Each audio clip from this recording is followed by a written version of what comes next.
Nung unang bahagi ng 1970, isang bansa na matagal nang ipinapakita ang sarili bilang isang matatag na multi-ethnikong federasyon ang nasaksihan ang pagbagsak ng kanilang pera sa isa sa pinakamatinding hyperinflation sa kasaysayan. Ang bansang yon ay Yugoslavia na na-isolate dahil sa internasyonal na parusa habang sinusuong nito ang mga digmaan sa Croatia at Bosnia. Pamilyar ba yan? Kung oo, yon ay dahil ito ang nangyayari sa Rusya ngayon na yung tag-init ng 2026. Maulit ba ang mga pangyayari sa parehong paraan? Maulit ba sa Rusya ang nangyari sa Yugoslavia at magtatapos sa pagbagsak ng bansang iyon? Susuri natin ang senaryong ito para malaman ang totoo. Simulan natin sa Yugoslavia. Dahil dito, nag-ugat ang mga sumunod na pangyayari ng ito ay bumagsak. Nang mabuwag ang Sosyalistang Federal na Republika ng Yugoslavia noong 1971, ang natirang Federal na Republika ng Yugoslavia ay binubuo ng Serbia at Montenegro. Hindi opisyal na pinuno si Slobodan Milosevic. Kalaunan, naging pangulo siya. Kung pamilyar ito, kahalintulad ito ng pag-angat sa kapangyarihan ni Vladimir Putin sa Russia noong huling 1970. Lumaban ang Yugoslavia para mapanatili ang teritoryo at suportahan ang mga puwersang Bosnian Serb sa malupit na digmaang nagaganap sa karatig bansa. Noong Mayo 1972, tumugon ang Konseho ng Seguridad ng nagkakaisang ban sa pamamagitan ng malawakang parusa, Kabilang ang pagbabawal sa kalakalan, pag-iilo ng transaksyong pinansyal at pagputol ng halos lahat ng internasyonal na ugnayang pang-ekonomiya. Mas hinigpitan pa ang parusa noong Abril 1973. Sa papel, layunin noon na pilitin ang Belgrade na itigil ang suporta sa digmaan sa Bosnia. Sa aktual, tumama ang mga parusa sa ekonomiyang dati nang mahina ang estruktura at naging kapahapahamak ang kombinasyong iyon. hindi ka panipaniwala ang mga numero kapag tiningnan mag-isa. 3 buwan matapos ipatupad ang mga parusa noong 1972, bumagsak ng halos 40% ang produksyong industrial. Pagsapit ng katapusan ng taon, umabot sa halos 19,810% ang taon ng inflasyon sa Serbia at Montenegro. At simula pa lang yon, noong 1973, lubos na bumulusok ang bansa sa isa sa pinakamalalang hyperinflation sa kasaysayan. Sa rurok nito, noong Enero 1974, umabot ang buwan ng inflasyon sa halos 313 milyong porsyento. Umabot sa halos 62% ang araw-araw na inflasyon at higit 2% bawat oras. Ibig sabihin, pwedeng magbago agad ang presyo habang nasa pila ka sa cashier at halos magdoble tuwing 34 na oras. Sa pagtatapos ng 1973, bumaba ang karaniwang buwan ng sahod sa Yugoslavia sa katumbas ng halos $15. Bumagsak ang GDP ng mga 30% noong taon na yon at parehong bumaba ng 37% ang produksyon ng industriya at pamumuhunan at lumampas sa 24% ang kawalan ng trabaho. Nasa likod ng mga numerong iyon, ang gobyernong wala ng totoong opsyon. Ang pagsisikap ni Milosevic sa digmaan ay pagbibibay ng armas, pondo sa mga puwersang Serb ng Bosnia at pagpapanatili ng sariling militar at pulisya. Umabot sa mahigit 80% ng federal na budget ang nagastos sa ilang panahon. Noong Disyembre 1973, 75% ng gastusin ng gobyerno ay galing lang sa pag-imprenta ng bagong pera. Naubos ng sentral na bangko bago pa dumating ang mga parusa. Sa mga huling buwan bago humiwalay ang Croatia at Slovenia, ang mga kaalyado ni Milosevic ang nagplano ng pagkuha sa reserbang sa laping dayuhan ng pambansang bangko ng Serbia.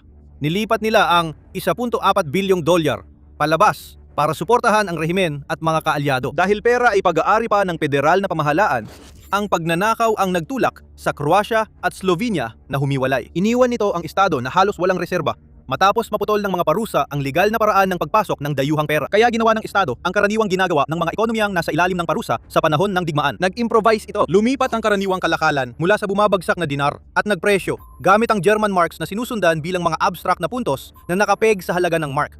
Dahil walang makakapagplano ng negosyo o kahit pamimili ng grocery gamit ang pera na maaring mawala ng kalahati ng halaga bago pa magtanghalian. Inurong ng gobyerno ang pagpapainit sa mga gusaling apartment na pag-aari ng estado para magtipid na nag-udyok sa mga residente na gumamit ng mga hindi epesyenteng dekuryenteng pampainit. Nag-overload ito sa grid kaya nagkaroon ng brownout. Natuto ang mga pensyonado na magpaliban sa pagbabayad ng anumang bayaring kaya nilang ipagpaliban. Kakaibang epekto ito ng hyperinflation na nagraresulta sa mas mababa ng utang sa technical na usapan. Kung may utang ang tao ng 10,000 dinar sa umpisa ng buwan, ang kahit maikling pagkaantala ng bayad ay nababawasan na agad ng inflation ang halaga ng utang. At mahalaga sa ating layunin ngayon, ang digmaan ay patuloy na kumukonsumo ng lakas tao at materyal. Kaya ang isang bangkarote at pinyatawang estado ay lalo pang nawawalan ng lehitimong paraan para tustusan iyon. Siyempre, iba ang Rusya noong 2026 sa Yugoslavia noong 1973. Mas malaki at mas diverse ang ekonomiya ng Rusya. Kahit maraming talon ng parusa, tuloy pa rin ang malakihang pag-export ng langis at gas. Kahit naging mas komplikado at nailihis ang kalakalang iyon, hindi ito tuluyang nawala. Hindi naranasan ng Rusya ang Yugoslav na uri ng hyperinflation dahil ang sentral na bangko nito ay may mga kakayahan, reserba at disiplina sa pulisya na wala ang Belgrade noong 1993. Kaya hindi pa mangyayari na ang mga presyo sa mga tindahan sa Rusya ay ipresyo sa mga puntong na nakapeg sa yuan. Pero ang mas malalim na struktural na pattern kung saan ang bansa ay kumikilos ng mas matitinding hakbang sa ekonomiya ay kitang-kitang nabubuo ngayon sa Rusya. At ang partikular na mekanismo na gusto nating pagtuunan ng pansin ay kung ano ang nangyayari sa supply ng fuel sa Rusya at sa lakas paggawa ng Rusya. Simulan natin sa gasolina dahil ito ang pinakakitang-kitang problema araw-araw ng mga karaniwang Ruso. Mula noong Mayo 2026, mas pinaigting ng Ukraine ang malalayong pag-atake sa mga pasilidad ng oil refinery. Hindi lang pipeline at export terminal, pati mga refinery malalim sa loob ng teritoryo ng Russia. Ayon sa Medusa, lahat ng 10 pinakamalaking refinery ng Russia ay naatakit na. Iniulat ng General Staff ng Ukraine na napahinto ng sunod-sunod na pag-atake ang halos 42.7% ng kapasidad ng Russia sa pagra-refine ng langis. May 8 refinery na tinamaan na yung Hunyo at higit 60 storage reservoir ang nawasak o matinding nasira. Ayon sa Ukraine, tinatayang nasa 13.5 bilyong dolyar na ang kabuuang lugi ng sektor ng pagra-refine ng Russia mula Agosto 2025. Lumabas sa isang independenteng pagsusuri na bumaba ng 25% ang produksyon ng fuel sa Russia ngayong Hunyo kumpara sa nakaraang taon. Kaya 20% mas mababa ang produksyon kaysa pangangailangan sa bansa. At kahit mukhang sobra ang mga numerong ito, agad lumalabas ang problema sa gasolinahan. Pagsapit ng kalagitnaan ng Hulyo, binilang ng Medusa na hindi bababa sa 7 reyon at lungsod sa Russia ang nagpatupad ng rasyon ng gasolina ayon sa plaka ng sasakyan. Oryol, Nizhny Novgorod, mga rehiyon ng Pskov, Lipetsk at Kirov, pati na rin ang Moldavia at Astrakhan. Sumama rin ang Kursk noong Hulyo 15. Simple lang ang patakaran na patakarang Gansal Pares.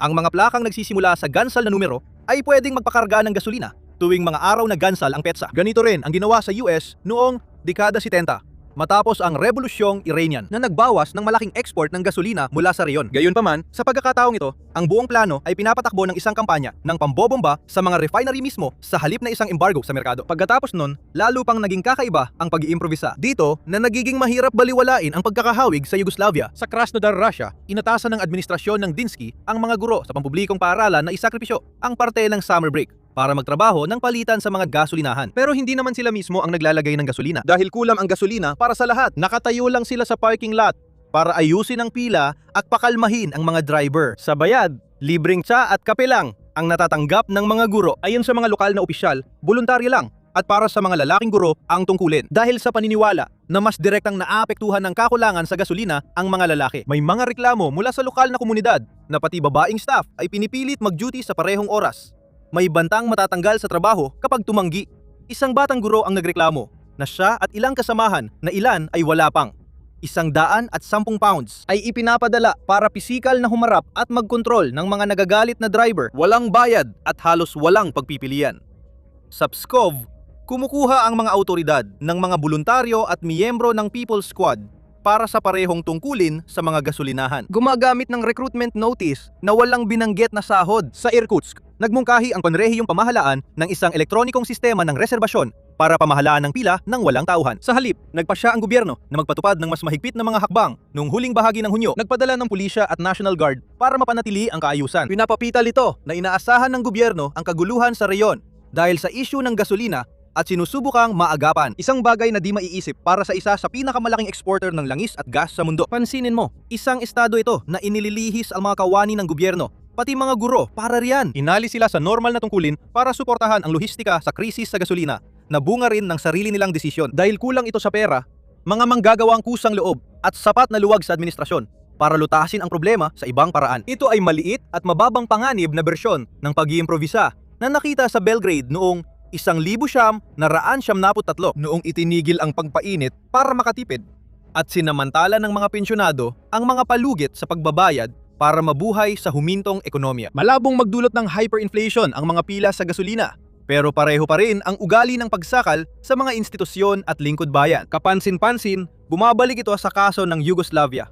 Sa komentarya nito tungkol sa hyperinflation, sinabi ng Cato Institute na sarado ang lahat ng gasolinahan sa Belgrade, maliban sa mga naglilingkod sa dayuhang mamamayan at mga tauhan ng embahada. Kung magpapatuloy sa parehong direksyon ang sitwasyon ng gasolina sa loob ng Russia, maaring hindi na natin makita ang mga gurong naka-assign sa mga istasyon dahil wala na silang gagawin. Yung linya tungkol sa nag-iisang gumaganang gasolinahan ay bumabalik ulit sa Russia dahil noong mga naunang ulat pa lang noong simula ng Hulyo, ipinakita na ng ilang munisipalidad na nagsimula na silang magpatupad ng priority list kung sino ang pwedeng hindi pumila. Ang ganitong paraan ng pag-iisip at pagkilos ay perpektong sumasalamin sa lumalalim na pagkakahati sa pagitan ng kasalukuyang gobyerno at ng mga ordinaryong tao sa Russia na sumusuporta sa nasabing gobyerno marahil para sa maling mga dahilan. Ngayon, lumipat naman tayo sa usapin ng paggawa. Dahil dito, nagiging malinaw ang pagkakatulan sa isang estado na nauubusan ng mga taong handang lumaban para sa kanilang digmaan. Noong kalagitnaan ng Hulyo ng 2026, nakuha at inilathala ng TV Rain, isang independenteng Russian broadcaster, ang leak na dokumentong ito. Plano ng pagpili ng mga kandidato para sa serbisyong kontrata sa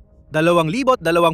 Sakop ng plano ang Miski District sa Republika ng Buryatia, malayong silangan ng Russia. Sabi sa dokumento, ang plan ay may ginagawa na di karaniwang kaugnay ng pribadong ekonomiya. Nakalista dito ang lahat ng kumpanyang aktibo sa distrito, kung ilang empleyado bawat isa at kung ilan sa mga empleyadong iyon ang mga lalaki na nasa pagitan ng 20 at 60 taong gulang. Nakalista rin dito ang takdang kwota ng manggagawang kailangang ipadala ng bawat kumpanya para lumaban sa Ukraine. At masama pa, malamang hindi ito iisang kaso lang dahil ayon sa mga mismong naglabas ng mga dokumento, ipinatutupad din ang parehong kwota sa ibang reyon ng federasyon. Bago tayo pumasok sa mas salimuot na detalye ng hakbang na ito, siguraduhin pindutin ang subscribe button para makakuha ng mas marami pang araw-araw na video. Sa military show na ito, layunin naming maghatid ng pinakabagong balita at pagsusuri sa geopolitics. Balik tayo sa mga na-leak na dokumento. Ang sistema sa likod ng kwota ay para palakihin alinman ang kita ng gobyerno o ang dami ng tauhan sa labanan sa isang malupit na kalkulasyon na kumalat sa buong digmaan. Ang pinuno ng distrito ay tumatanggap ng target na bilang mula sa regional headquarters at pagkatapos ay ipinapamahagi ang target na iyon sa mga lokal na employer. Bawat negosyo ay inaatasang maglaan ng takdang bilang ng manggagawa para sa kontratang militar. Kung ayaw ng kumpanya magpadala ng sarili nilang tauhan, may alternatibo sila. Maaari na lang silang magbayad para sa serbisyo imbes na magpadala ng tao. Makipagkontrata sa isang itinalagang kumpanya na dalubhasa sa euphemistikong tinatawag na pagpili ng mga kandidato para sa digmaan. Ang naiulat na karaniwang bayad ay 100,000 rubles o humigit kumulang $1,300. Noong kalagitnaan ng Hulyo, ito ang bayad sa bawat taong hindi direktang naipapadala ng kumpanya. Hindi pa nga ito limitado sa pribadong sektor. Ang parehong plano ay nag-aatas sa ospital ng distrito ng Miski na magbigay ng 2 empleyado sa serbisyo militar. Kahit kulang na kulang ang mga medical na tauhan sa rehiyon, hindi tinutukoy ng kwota kung aling sektor ang pwedeng magbigay ng manggagawa. Kasi ang gobyerno nagtatakda lang ng mga numero at inaasahang mapuno ito. Pero hindi bago ang sistemang ito. Ito ay nag-evolve at nagsimula pa noong 2024. Noon, inutusan ng mga autoridad ang mga negosyante na magbigay ng tao para sa digmaan. Sinusuportahan ang kahilingang iyon ng banta ng biglaang inspeksyon sa mga di sumusunod na negosyo. Noong 2025, naging mas mahigpit at naging hayagang buyout scheme ito. Pwedeng magbayad ang negosyo para di na magpadala ng manggagawa.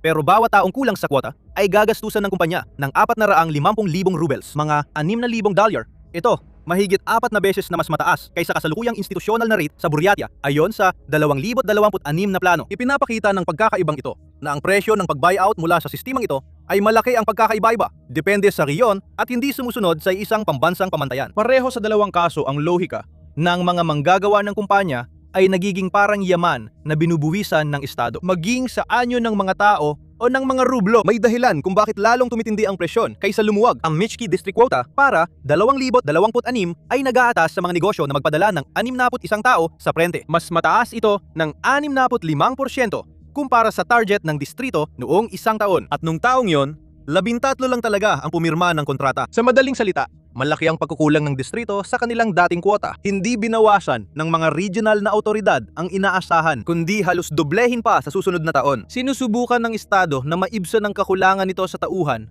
sa pamamagitan ng mas mabibigat pang hakbang. Nandito na tayo sa pinakamalalang yugto na mas grabe pa kaysa sa naranasan sa dating Yugoslavia. Naglabas ng detalyadong ulat ang Radio Free Europe, Radio Liberty noong unang bahagi ng Hulyo. Ipinapakita ng ulat ang paglipat mula sa pinansyal at administratibong presyon tungo sa sapilitang pagre-recruit na nakatuon sa paligid ng lungsod ng Pensa. Mga 625 kilometro timog silangan ng Moscow. Ayon sa RFERL, dinadakip ang mga lalaki sa mga lansangan ng lungsod at dinadala sa military recruitment offices at pinipilit o pisikal na pinipuwersa na pumirma ng mga kontrata na magpapadala sa kanila para lumaban sa Ukraine. Ibinahagi ng ulat ang isang video na kinunan ng isang nakasaksi na nagpapakita ng grupo ng mga lalaki na nakaupo sa isang minivan habang ang mga tao sa labas ay nagsasabing pinipilit ang mga lalaki na sumama. Kasunod nito at hayagang itinanggi ng mga tagapagpatupad ng batas ng Russia ang anumang pamimilit. Kasama rin sa ulat ng RFERL ang ilang kaso na mahirap ilarawan maliban sa tinatawag ng mga Ukrainian na busification. Di formal na tawag sa sapilitang pagdakip sa mga lalaking nasa edad para sa serbisyo militar sa kalsada at pagsasakay sa kanila sa mga van. Iniuugnay ang gawaing ito sa sariling hamon ng Ukraine sa mobilisasyon na nagpapakitang parehong may problema ang dalawang panig. Sa Ukraine, inamin ni Pangulong Volodymyr Zelensky ang problema noong unang bahagi ng 2026 at inutusan ang Ministry of Defense na ayusin ito. Sa kabilang banda, tila ganap ng lumalampas sa mga legal na hangganan ang busifikasyon sa Rusya. Ayon sa ulat, basta na lang itinangi at isinantabi ng Estado ang mga pangyayari bilang hindi totoo. Nagtatago rin kung gaano ito kalaganap sa bansa. Dahil itinatanggi ng mga otoridad ng Rusya ang mga gawain, walang opisyal na tala kung sino, saan o bakit may kinuha. Ito mismo ang dahilan kung bakit ang pinagmumulan ng impormasyon ng RFERL ay nakabatay lamang sa mga hindi pinangalan ng kamag-anak at mga abogado, sa halip na anumang opisyal na tala ng gobyerno. Malinaw na nadokumento ang mga pang-aabuso ng sentro ng recruitment ng teritoryo ng Ukraine dahil hindi ito itinatanggi. Sa halip, pinagtatalunan ang mga ito sa parlamento at tinutukoy mismo sa pangalan sa mga media sa Ukraine. Pagkatapos, naroon pa ang sinasabing pagdami ng mga insidente nitong mga nakaraang taon. Dahil sa pagtaas ng kuota, mukhang ginagamit ng Kremlin ang hakbang na ito imbes na magdeklara ng bagong bagyang mobilisasyon. Noong 2022, uling nag-alunsyo ng mobilisasyon. Sinundan ito ng daan-daang libong tao ang umalis ng bansa, maaring hindi na bumalik kailanman, na mas nagpalala ng pinsala sa ekonomiya ng Rusya. Pagsamahin at makikita ang isang ekonomiyang pangdigmaan na nauubusan ng dalawang bagay na pinakakailangan nito: panggatong at lakas tao. Ang mga pag-atake ng Ukraine sa mga refinery ay nadudulot ng kakapusan sa supply na tulad ng epekto ng mga parusa sa Yugoslavia noong 1992. Sa usapin ng lakas tao, nakikita nating dumada ng Estado sa parehong proseso ng Yugoslavia habang tumatagal ang digmaan at nauubos ang mga voluntaryo. Una, mga insentibo, pagkatapos ay mga administratibong kwota na itinalaga sa mga negosyo na para bang ang mga manggagawa ay isang uri ng kalakal na pinapatawan ng buwis. Pagkatapos, isang sistemang pagbabayad para makaiwas na patuloy na tumataas ang presyo. Pagkatapos, tahasang pagdukot mula sa mga lansangan ng lungsod. Nagpatuloy si Milosevic sa laban kahit lampas sa kakayahan ng ekonomiya dahil ang pag-urong ay may hindi matatanggap na gastos sa politika. Hindi nito ibig sabihin na siguradong mababasag ang Russia gaya ng Yugoslavia. Ang pagbagsak ng Yugoslavia ay dahil din sa international na mga parusa na layuning pilitin ang pagbabago, na dinagdag pa sa maraming internal na sistema na hindi gumagana o sinabutahe ng nagaharing partido para kumita agad. Patuloy pa rin kumikita ang Rusya mula sa kalakalan nito sa China at India, at meron pa rin itong access sa karagdagang gasolina kapag kinakailangan. Sa kabila ng parusang ipinataw ng kanluran, kapansin-pansin na may isang dating bansang Yugoslav na tumangging gawin ito sa prinsipyo. Sa technical na batayan, patuloy pa ring lumalago ang ekonomiya ng Rusya kahit na mas mababang antas kaysa sa inaasahan. Mas angkop sabihing nahihirapan ang sistema ng Rusya kaysa bumabagsak. Ang strain ay tumutukoy sa kakayahang makabangon ng bansa, madalas sa tulong ng iba o panloob na reforma. Hindi malamang gawin ng pamahalaan ng Rusya ang alinman sa dalawang opsyon na yon. Sa una, kung ililigtas ng China ang Rusya, nangangahulugan ito ng hayagang pagsuko sa China bilang leader ng kanilang blok sa halip na maging di umano'y kapantay. Sa pangalawa, nakasalalay ang buong rehimen ni Putin sa pagkakaroon ng parehong mga tao sa pamumuno at hindi sila pinapalitan. Hindi pa tapos ang digmaan sa Ukraine, pero nakuha na ni Pangulong Vladimir Putin ng Russia ang kanyang pinakamalaking pagkatalo. Hindi ito umabot sa frontline ng Donbas at hindi lang limitado sa labanan sa Kherson. Sa halip, nangyayari ito sa halos 100 malalayang bansa sa silangang Europa, gitnang Asya at kanlurang Asya, kabilang ang Moldova, Kazakhstan at Armenia. Ilan lang ito sa mga bansang tinutukoy ng Russia bilang near abroad nito. At para maintindihan ang terminong yon, kailangan muna nating balikan ang taong 1991 at ang pagbagsak ng Soviet Union. Isa ito sa pinakamalalaking pangyayari sa makabagong kasaysayan. Pero ang pagbagsak ng Unyon ay hindi kasing linis ng iniisip ng marami. Nagkaroon ng pampulitikang kalayaan ang mga dating republika ng Soviet. Dahil marami sa mga bansang ito ay maliit at kulang sa likas na yaman, matibay na infrastruktura o malawak na internasyonal na ugnayan, patuloy silang umasa sa Rusya sa mga sumunod na taon. May ilang mga eksepsyon sa ganitong kalakaran. Ang Baltic na mga bansa gaya ng Estonia, Latvia at Lithuania ay mabilis nagkaroon ng mas matibay na ugnayan sa Europa dahil sa lapit nila sa Scandinavia at Polonia. Dahil dito, mas madali silang nakiisa sa mga institusyon ng kanluran, magtatag ng mga rutang pangkalakalan sa buong European Union at sumali sa EU noong 2004. Naputol nila ang koneksyon sa Soviet power grid at tumigil sa pag-angkat ng gas mula Russia at pagsamahin ang kanilang mga power network sa kontinental na Europa, pati na rin sumali sa alyansang NATO. Para sa karamihan ng iba pang 11 bansang nasa near abroad, gayunpaman pangunahing tagapagbigay ng kalakalan, enerhiya at seguridad ang Rusya. Matagal nang umasa ang mga bansang gaya ng Tajikistan at Uzbekistan sa Rusya para sa kanilang ekonomiya. Marami rin sa mga bansang ito ang walang ibang mapagpipilian, kundi gamitin ang mga network ng transport at logistics na kontrolado ng Rusya mula nang mabuwag ang Unyong Sobyet para makapag-export o makapag-import. Upang masuportahan ang pamilya, maraming kabataang Uzbek, Tajik at iba pang mula sa mga bansang nasa near abroad ng Rusya ang tumawid ng hangganan para magtrabaho sa Rusya. Madalas silang nagtatrabaho ng mahabang oras sa mga trabahong mababa ang sahod at ipinapadala ang malaking bahagi ng kanilang kita pa uwi upang matulungan ang kanilang mga mahal sa buhay. Kaya, kahit technical na malaya sila, marami sa mga bansang ito ay tila patuloy pa ring umaasal na parang bahagi ng Unyong Sobyet. At ganyan mismo ang gusto ng Rusya. Gustong-gusto ng Kremlin ang ideya na halos 100 ng bansa ang umaasa sa Moscow para mabuhay. Kahit bago pa maupo sa kapangyarihan si Putin, sinamantala at pinalawak ng Rusya ang impluwensya nito sa mga bansang ito sa iba't ibang paraan. Itinali nito ang mga bansa sa mga pangmatagalang kasunduang pangkalakalan at mahihigpit na alyansan militar, nakialam sa politika at sumuporta sa separatistang reyon. Malaya itong nagpakasasa at ginawa ang gusto nito. Tiwala na karamihan sa mga bansang ito ay walang magawa, kundi sumunod. Nang maging presidente si Putin, ipinagpatuloy niya ito. Sa totoo, lalo pa niyang pinalala ito. Ginawa niya ang lahat ng kanyang makakaya para maglagay ng mga lider na sulud-sunuran sa iba't ibang bansa tulad ng Belarus. Pinapalakas niya ang pagdepende nila sa Russia at pinapahira para makawala sa impluwensya nito. Gusto niyang manatili ang near abroad sa ganitong kalagayan sa mga susunod na dekada. Kahit wala na ang Soviet Union, ramdam pa rin ang impluwensya nito sa politika at kalakalan. Kung may bansang magpakita ang paglayo, parurusahan sila ni Putin. Nakita natin ito sa Georgia noong 2008 halimbawa.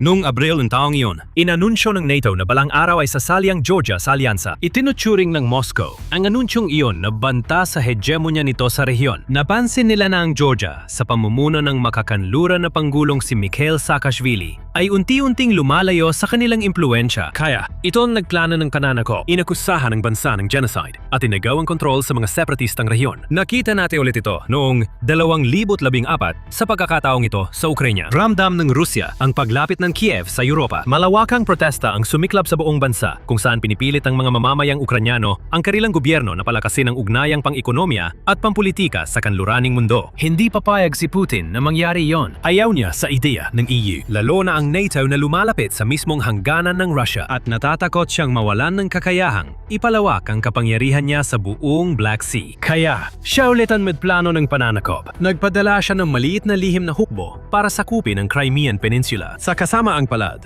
pinabayaan ng kanluraning bansa ang lahat ng ito. Halos tinanggap ng mga leader ng US at Europa ang near abroad at pumayag sa regional na dominasyon ng Russia. Gaya ng sinabi ni Casey Michel, manunulat, analyst at investigative journalist sa Wall Street Journal. Kasama rito sina Bill Clinton na pinilit ang Kazakhstan at Ukraine na isuko ang kanilang mga sandatan nuclear sa Russia at Barack Obama na nagkunwaring walang nakita sa pananakop ng Russia sa Georgia. Malambot ang naging tugon sa unang pananakop ng Russia sa Ukraine noong 2014. Pulit. Pinayagan ng Russia na mamuno, makialam at kahit sakupin ang mga dating Soviet republics. Bilang mahalagang manlalaro sa mundo, malaki ang impluwensya nito sa pandaigdigang ekonomiya at geopolitika. Hindi kailanman naglakas loob ang ibang mga bansa na hamunin ito. Isa rin ito sa mga dahilan kaya nilusob ni Putin ang Ukraine noong 2022. Hindi lang siya nag-aalala na mapalapit ang Ukraine sa kanluran. Naniniwala siyang kaya niyang kunin ang gusto niya mula sa mga bansang nasa near abroad. Pwede niyang gamitin ang hukbo para sakupin ang mga teritoryo ng ibang bansa kahit kailan niya gusto. Hindi lang para palawakin ang sarili niyang saklaw ng kapangyarihan, pati pangtibayin ang kanyang pamana bilang isa sa pinakadakilang pinuno ng Rusya, ang makabagong Peter the Great na matagal na niyang pinangarap na maging. Wala namang humadlang sa kanya noon.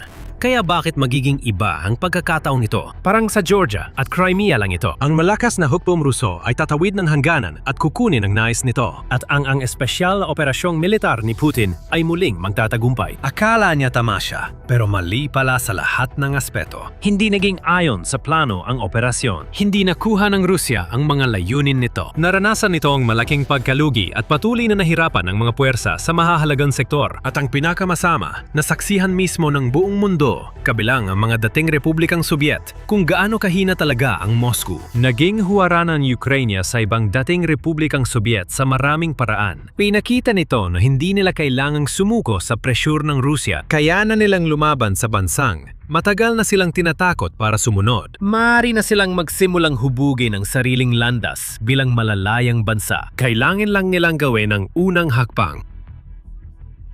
Habang may nag-aatubili pa, ilang dating bansang Soviet ay tumalikod na sa Russia, kaya't lumiit ang impluwensya ng bansa at nabawasan ang kapangyarihan ni Putin kumpara noong mga nakaraang taon.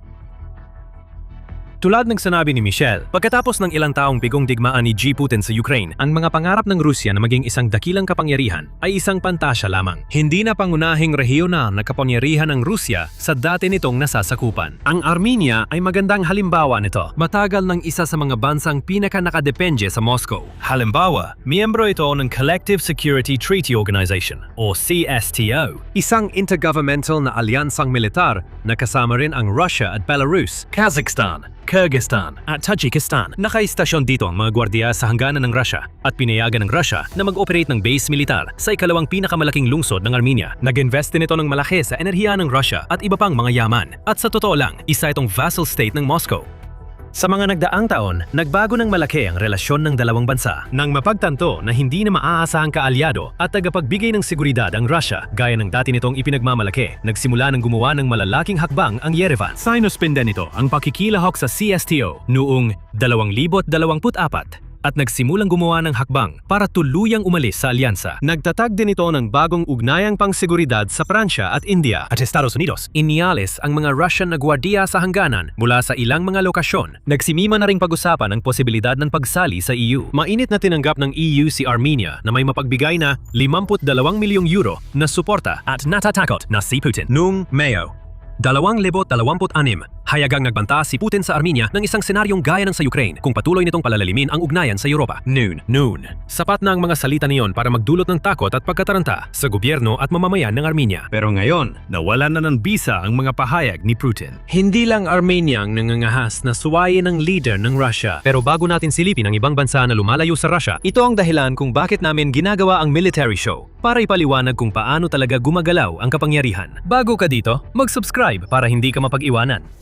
Ang Moldova ay isa pang dating Soviet state na hindi lang basta unti-unting kumakawala sa kontrol ng Kremlin, kundi mabilis na tumatakbo palayo sa Moscow hanggat kaya nito. Muli, ito ay isang bansa na historical na umasa sa Russia para mabuhay. Sa loob ng mga dekada, mula sa Moscow nang gagaling halos lahat ng enerhiya ng Moldova. Russia ang pangunahing export partner ng bansa at may presensyang militar sa rebeldeng rehiyon ng Transnistria, makitid na piraso ng lupa sa silangang Moldova. Ginamit ng Russia ang Transnistria para mapanatili ang impluwensya nito sa politika at ekonomiya ng Moldova. Ngunit nagbabago na ang mga bagay. Sa kabila ng pakikialam ng Russia sa eleksyon, bumoto ang mga Moldovan para sa pro-European na Pangulo, Maya Sandu. Noong 2020, kasama ang kanyang Partido ng Aksyon at Pagkakaisa, PAS, nakamit ang mayorya sa sumunod na taon. Sa mga sumunod na taon, lalo na matapos sa lakayin ng Ukraine, lumayo ng husto ang Moldova sa Russia. Pinalakas nito ang ugnayan sa EU at NATO.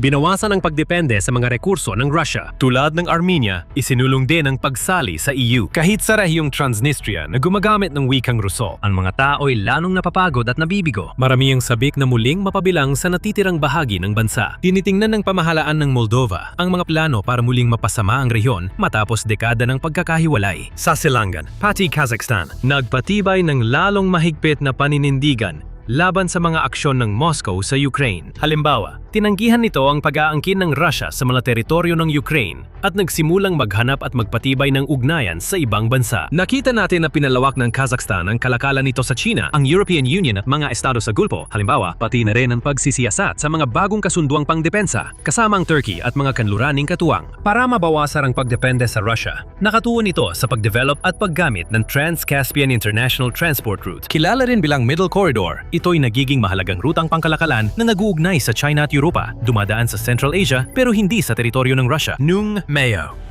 2026, inanunsyo ng Kazakhstan na ang opisyal nitong kasaysayan ay hindi na iugnay sa Russia o Unyong Soviet. Ngunit sa halip ay dapat mag-focus sa katayuan nito bilang modernong tagapagmana ng medieval na imperyong steppe ng Golden Horde. Maring hindi ito mukhang ganun kahalaga, pero malakas ang mensaheng pampulitika mula sa Astana. Malinaw na pagpapahayag ng kagustuhan ng bansa na makilalang malaya, tuluyang nahiwalay mula sa kolonyal na Soviet na nakaraan. Ang timog sila ng kapitbahay ng Kazakhstan, Kyrgyzstan ay sumunod sa halimbawa nito. Nang sabihin ng mga Russian historian na hindi dapat tawaging dating kolonya ng Russia ang Kyrgyzstan at hiniling na baguhin ng mga katapat nila sa Kyrgyzstan ang kanilang mga aklat-aralin. upang iakma ang kanilang terminolohiya, nanindigan ang Bishkek. Tumanggi ang mga historiador at opisyal na sumunod sa kahilingan ng Kremlin, lalo na ang mas batang taga-Kyrgyzstan. Mas lalong negatibo ang tingin sa Rusya. Gaya ng sabi ng iskolar na si Erika Marat na kamakailan lang ay sumulat, malaki ang nagbago sa pananaw sa Rusya sa Kyrgyzstan mula nang simulan ng malawakang pananakop sa Ukraine. Itinuturing ng mas batang eskolar ang Sobyetisasyon bilang isang kolonyal na karanasan na katulad ng kolonisasyon ng Europa sa Afrika at Asya. Bagamat sa ngayon ay kakaunti ang mapagpipilian ng Kyrgyzstan, kundi patuloy na umasa ng malaki sa Rusya para sa remittances, enerhiya at seguridad, nagsisimula na rin itong maghanap ng mga oportunidad sa ibang lugar. Noon, Nobyembre 2025, ginanap ang unang estratehikong pagpupulong ng mga ministrong panlabas ng China at Kyrgyzstan na maaaring magsilbing hudyat ng pagsisimula ng isang lalong nagiging mahalagang ugnayan sa hinaharap. Pareho rin itong nangyayari sa ibang bahagi ng Gitnang Asya. Dahil sa geographical na kondisyon, nahihirapan ang mga bansang ito makawala sa impluwensya ng Rusya. Pero ilan sa kanila ay ginagawa ang lahat ng kanilang makakaya upang hindi na masyadong umasa sa Moscow at magbukas ng mga bagong opsyon. Halimbawa, pinalalawak ng Uzbekistan ang kalakalan sa China at naghahanap ng mas malapit na ugnayan sa Turkey, EU at mga bansa sa Gulpo. Samantala, nanatiling neutral ang Turkmenistan sa digmaan at nag-export ng mas maraming yaman sa China. Kahit sa Tajikistan, kung saan malakas pa rin ang kontrol ng Russia, dumarami ang palatandaan ng lumalakas na impluwensya ng ekonomiya ng China. Magpapatuloy ang trend na ito habang may digmaan. Tulad ng sabi ng Amerikanong akademiko na si Walter Russell Mead sa Wall Street Journal. Habang tumatagal ang digmaan, lalong humihina ang kapangyarihan ng Russia sa dating Soviet republics. Ang sitwasyon sa Caucasus at Gitnang Asya ay unti-unting kumikiling laban sa Rusya. Ang US, China at Turkey ay nagpapalakas ng ekonomikong at militar na ugnayan na naglalagay sa panganib sa hangarin ng Russia na kontrolin ang dating mga teritoryong sinakop ng mga tsar. Ayon kay Mead, nangyayari ang trend na ito sa mga bansang nasa dating sunang impluwensya ng Russia. Sa Caucasus, 71% ng mga Georgian ay naisumali ang kanilang bansa sa European Union ayon sa mga opinion poll. Habang pinakamababa sa kasaysayan ang relasyon ng Azerbaijan at Russia. Kahit sa Belarus, makikita natin ang mga palatandaan na nagsisimula ng humina ang impluwensya ng Russia. Ang mismong pahayag na yan ay tila hindi kapanipaniwala 1 taon o 2 taon lang ang nakalipas. Dahil ang Belarus ay laging kinikilalang sukdulang papet na estado ng rehimen ni Putin. Patunay ito kung gaano kalala na ang sitwasyon para sa Moscow. Noong Hunyo 2026, halimbawa, ang Pangulo ng Belarus at kaalyado ni Putin, si Alexander Lukashenko, sumuko siya sa ultimatum ng kanyang katapat mula sa Ukraine, Vladimir Zelensky. Nagbanta si Zelensky ng aksyong militar sa Belarus kung hindi nito hihintuin ang paggana ng mga istasyon ng signal relay na ginagamit ng Russia para tumulong sa paggabay sa mga Shahid attack drone papunta sa mga target sa Ukraine. Matagal nang tinuturing si Lukashenko na personal na alila ni Putin. Ayaw pa rin niyang hilahin ang kanyang bansa sa digmaan ng higit pa sa kinakailangan. Kaya ginawa niya ang hinihingi ni Zelensky at aktwal na pinahirapan ng Russia sa digmaan dahil dito. Napansin din na madalas bumisita si Lukashenko sa China kamakailan. Napansin din ang posibleng epekto ng mga pagbisitang ito.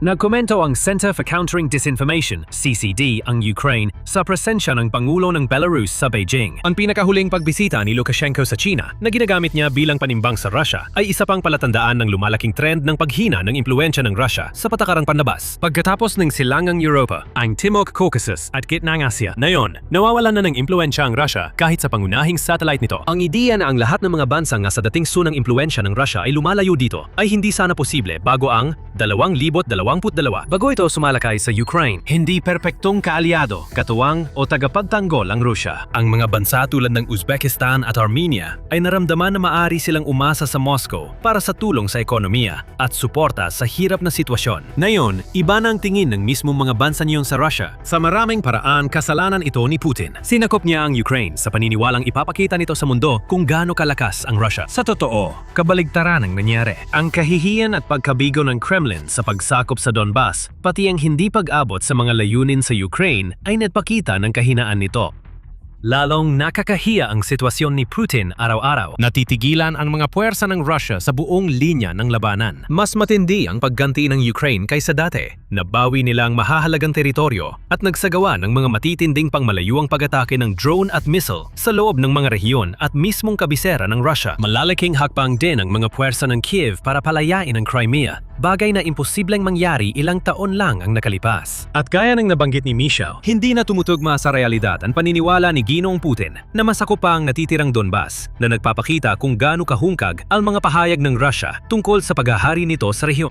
Nakikita ito ng buong mundo, pati mga dating republika ng Soviet. Hindi nila gusto ang nakita nila dahil lumabas na ang tunay na kulay ng Russia. Hindi ito kaalyado, tagapangalaga o makapangyarihang militar na superpower na kinatatakutan ng mundo. Isa itong desperadong siga na sinagad ang isa sa mga biktima nito. Ngayon, nagkaisa ang klase laban dito. Dagdag pa, bumababa ang populasyon ng Rusya, bagsak ang ekonomiya at maraming industriya ang bumabagsak dahil sa monopolyo ng sektor ng depensa. Malino na ipinapakita ng ebidensya ang larawan. Ang mga araw ng Federasyon ng Rusya, gaya ng pagkakakilala natin dito, at lalo na ang rehimeng Putin, ay talagang bilang na ang mga araw. Isa kang sundalong Ruso sa unahan ng labanan at natanggap mo ang utos mula sa iyong kumander. Panahon na para umalis. Pupunta ka sa mga kill zone para umiwas sa drone at subukang pasukin ang posisyon ng Ukrainyano. Kung saan tungkulin mong maghintay at magdasal na dumating ang backup bago mahuli o mapatay. Alam mong halos imposibleng makabalik ka ng buhay. Habang pumapasok ka sa kill zone,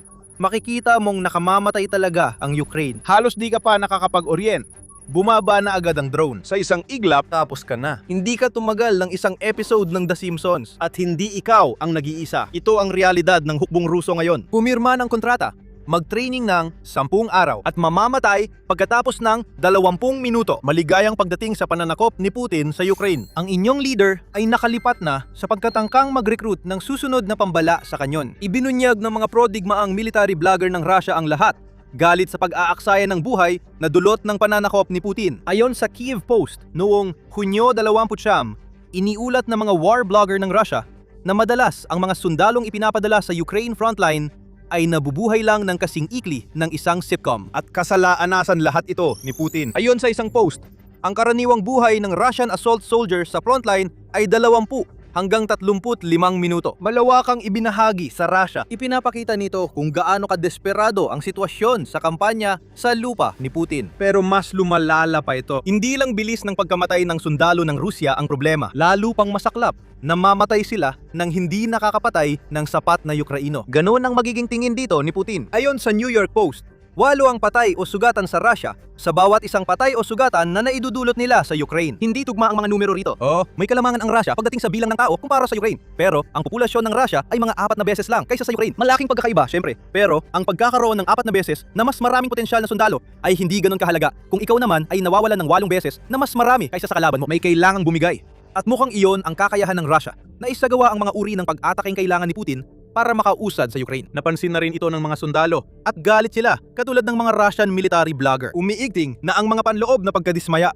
Pinakakilala rito si Alexander Lunin, isang blogger at dating sundalong Ruso. Mas maaga noong Hunyo, iniling niyang makipagkita kay Putin upang ipaliwanag na ang mga komandanteng itinalaga niya sa harapan ay inuutusan ang kanilang mga tropa na sumabak sa mga misyong pagpapakamatay at pinapahirapan ang mga ito kapag tumanggi. Binalaan ni Lunin na ibabaling ng hukbo ang mga armas nito laban sa Kremlin kung walang solusyon sa problema. Tumugon si Putin sa pinakakaraniwang paraan niya. Ipinahuli ni Putin si Lunin dahil sa babala niya sa social media, umaasa siyang matatapos na ang mga problema. Hindi yon mangyayari. Hindi sapat arestuhin ang lalaking nagbubunyag ng pang-aabuso sa hukbong Ruso para mapahaba ang 20 minutong buhay ng mga takot na uto-uto na pinapasok sa mga sonang patayan. Ito ang katawa-tawang paraan ni Putin sa digmaang ito kung saan inaasahan na ang mga tao ay tatalo sa isang hukbo ng mga drone. Yun ang isa sa mga dahilan kung bakit nangyayari ang lahat ng ito sa simula pa lang. Ang mga drone ng Ukraine ay isa sa mga pangunahing dahilan kaya mabilis mawala ang mga sundalong Ruso sa mga kill zone. Mas mabilis pa kaysa delivery ng pizza. Pero hindi lang yan ang dahilan. Si Putin ang naglagay sa mga sundalong ito sa sitwasyong tiyak na mabibigo na sila mula pa lang sa simula. Pag-usapan natin ang pagsasanay. Sa kanilang mga reklamo, itinuro ng mga military blogger ng Russia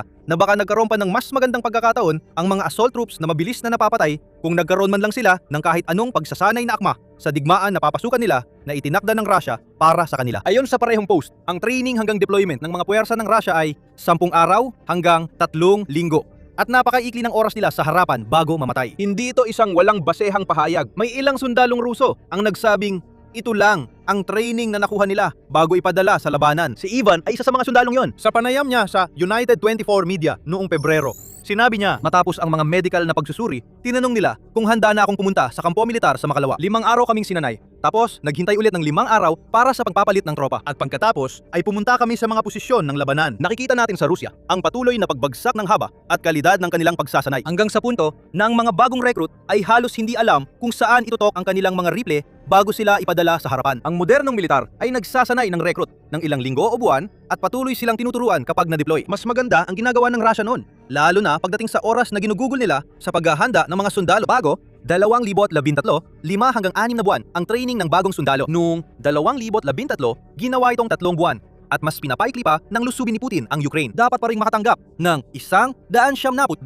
oras na pagsasanay ang mga sundalo sa sistema ng Rusya. Hindi man lang nila natatanggap ang kahit malapit sa ganong dami ng oras. At Russia ang nagbabayad gamit sariling dugo sa digmaan. Baka tingin ni Putin, maganda itong palitan. Ang 10 araw na training para sa 20 minutong laban ay katawa-tawang paraan ng digmaan. Magagagawa lang ito kung tuloy-tuloy ang pagdating ng mga recruit ng Russia para ipadala sa frente at ipalit sa mga nawawala sa hanay nila. Spoiler alert para sa susunod, walang tuloy-tuloy na dali ng mga recruit ang Russia. Ang meron ito ay dumaraming bilang ng mga pag-atake at isa pa ito sa mga dahilan kung bakit namamatay ang mga sundalo sa unahan ng Russia sa loob lang ng mga 20 minuto. Ganon katindi ang paniniwala ni Putin na kayang manalo ng Russia sa digmaan sa pamamagitan ng tuloy-tuloy na magulong pag-atake.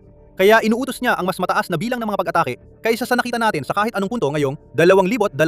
Ayon sa Odessa Journal, tumaas ng 37.5% ang mga pag-atake ng Russia nitong Mayo kahit 14 kilometro kwadrado lang ng Ukraine ang kanilang nakuha sa lahat ng pagsisikap. Malaki ang posibilidad na mas tumaas pang bilang ng mga pag-atake ngayong Hunyo kumpara noong Mayo. Aasahan pang dadami ang pag-atake ngayong Tag-init dahil magiging pabor ang panahon sa mga plano ni Putin. Ngayon, ano nga bang ibig sabihin ng mas maraming pag-atake para sa Russia sa kasalukuyan? Mas maraming tsansa ang mga tagapagtanggol ng Ukraine na umatake. Mas kaunti ang tsansang mapatay ang mga sundalo kapag nasa likod sila ng harapan. Pero kapag inutusan silang sumugod sa harapan na parang martsa patungo sa kamatayan, tapos na ang lahat. Laging nagmamasid ang Ukraine. Nasa lahat ng dako ang mga drone. Kapag ipinapadala ang mga sundalong Ruso sa labanan, mas madami ngayong target ang Ukraine na pagpipilian. Sa usaping drone, bumabalik tayo sa unang dahilan na binanggit natin kung bakit maikli ang buhay ng mga sundalong nasa unahan ng Russia. Mas nakamamatay na ngayon ang mga drone ng Ukraine kaysa dati. Sinasabi ng mga military blogger ng Russia na ang malawakang paggamit ng drone sa digmaan ang dahilan kaya maikli ang buhay ng mga sundalo sa unahan. Si Putin ay gumagamit pa rin ng mga taktika noong 2022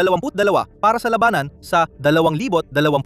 Patuloy na nararanasan ng Russia ang parehong kahinaan na siya ang panig na kailangang sumugod o mag-opensa. Ang mga pag-atake, gaano man ito nakakasama sa Russia, ay hindi rin may iwasan. Mas gusto ng Ukraine na maghintay at hayaang paulit-ulit na sumugod ang mga sundalong Ruso at mapahamak. Pero ganyan naman talaga simula sa Paul. Sa 2026, ang malaking pagkakaiba ay hindi lang ang mga drone sa harapan at ilang kilometro pa lampas doon ang nagdudulot ng pinsala. Ayon sa military blog na bahay sa gitna ng mga laurel, maraming sundalong Ruso ang nasugatan o namatay sa likuran noong 2026. Marami nang nabanggit tungkol sa kampanya ng Ukraine sa gitnang pag-atake at epekto nito sa digmaan na yung taon. Ngayong may access na ang Ukraine sa maraming drone na kayang umatake ng 200 kilometro o higit pa lampas sa harapan, sinusulit nila ito ng husto. Ang mga lohistika ng Russia ay winawasak ng pira-piraso na susi sa estratehiya ng Ukraine na ihiwalay ang Crimea at putulin ang suporta sa mga sundalo sa harap. Pinatarget din ang command center, lugar ng drone launch at imbakan ng bala na lalo pang nagpapababa ng suporta sa mga sundalo sa unahan. Madalas ding hindi nababalita na tinatamaan din ang mga pagtitipon ng tropa sa likod ng unahan. Iyan ang reklamo ng bahay sa gitna ng mga laurel. Hindi na makalusot ang Russia kahit sa paghahanda pa lang ng mga opensiba, lalo na sa mismong paglulunsad ng mga ito. Sa sandaling matukoy ng Ukraina kung saan posibleng nagtitipon ang mga tropa, ipinapadala nito ang mga middle strike drone. Kahit hindi magtagumpay ang mga drone na yon at ang tanging makakapigil lang sa kanila ay ang mga air defense na naroon mismo sa lugar ng pagtitipon. Ipinapadala ang mensahe na alam ng Ukraina ang eksaktong kinaroroonan ng mga paparating na sundalo. Ang mga makaliligtas sa pag-atake sa likuran ay tutugisin at papatayin sa yunahan. Tungkol naman sa harapan,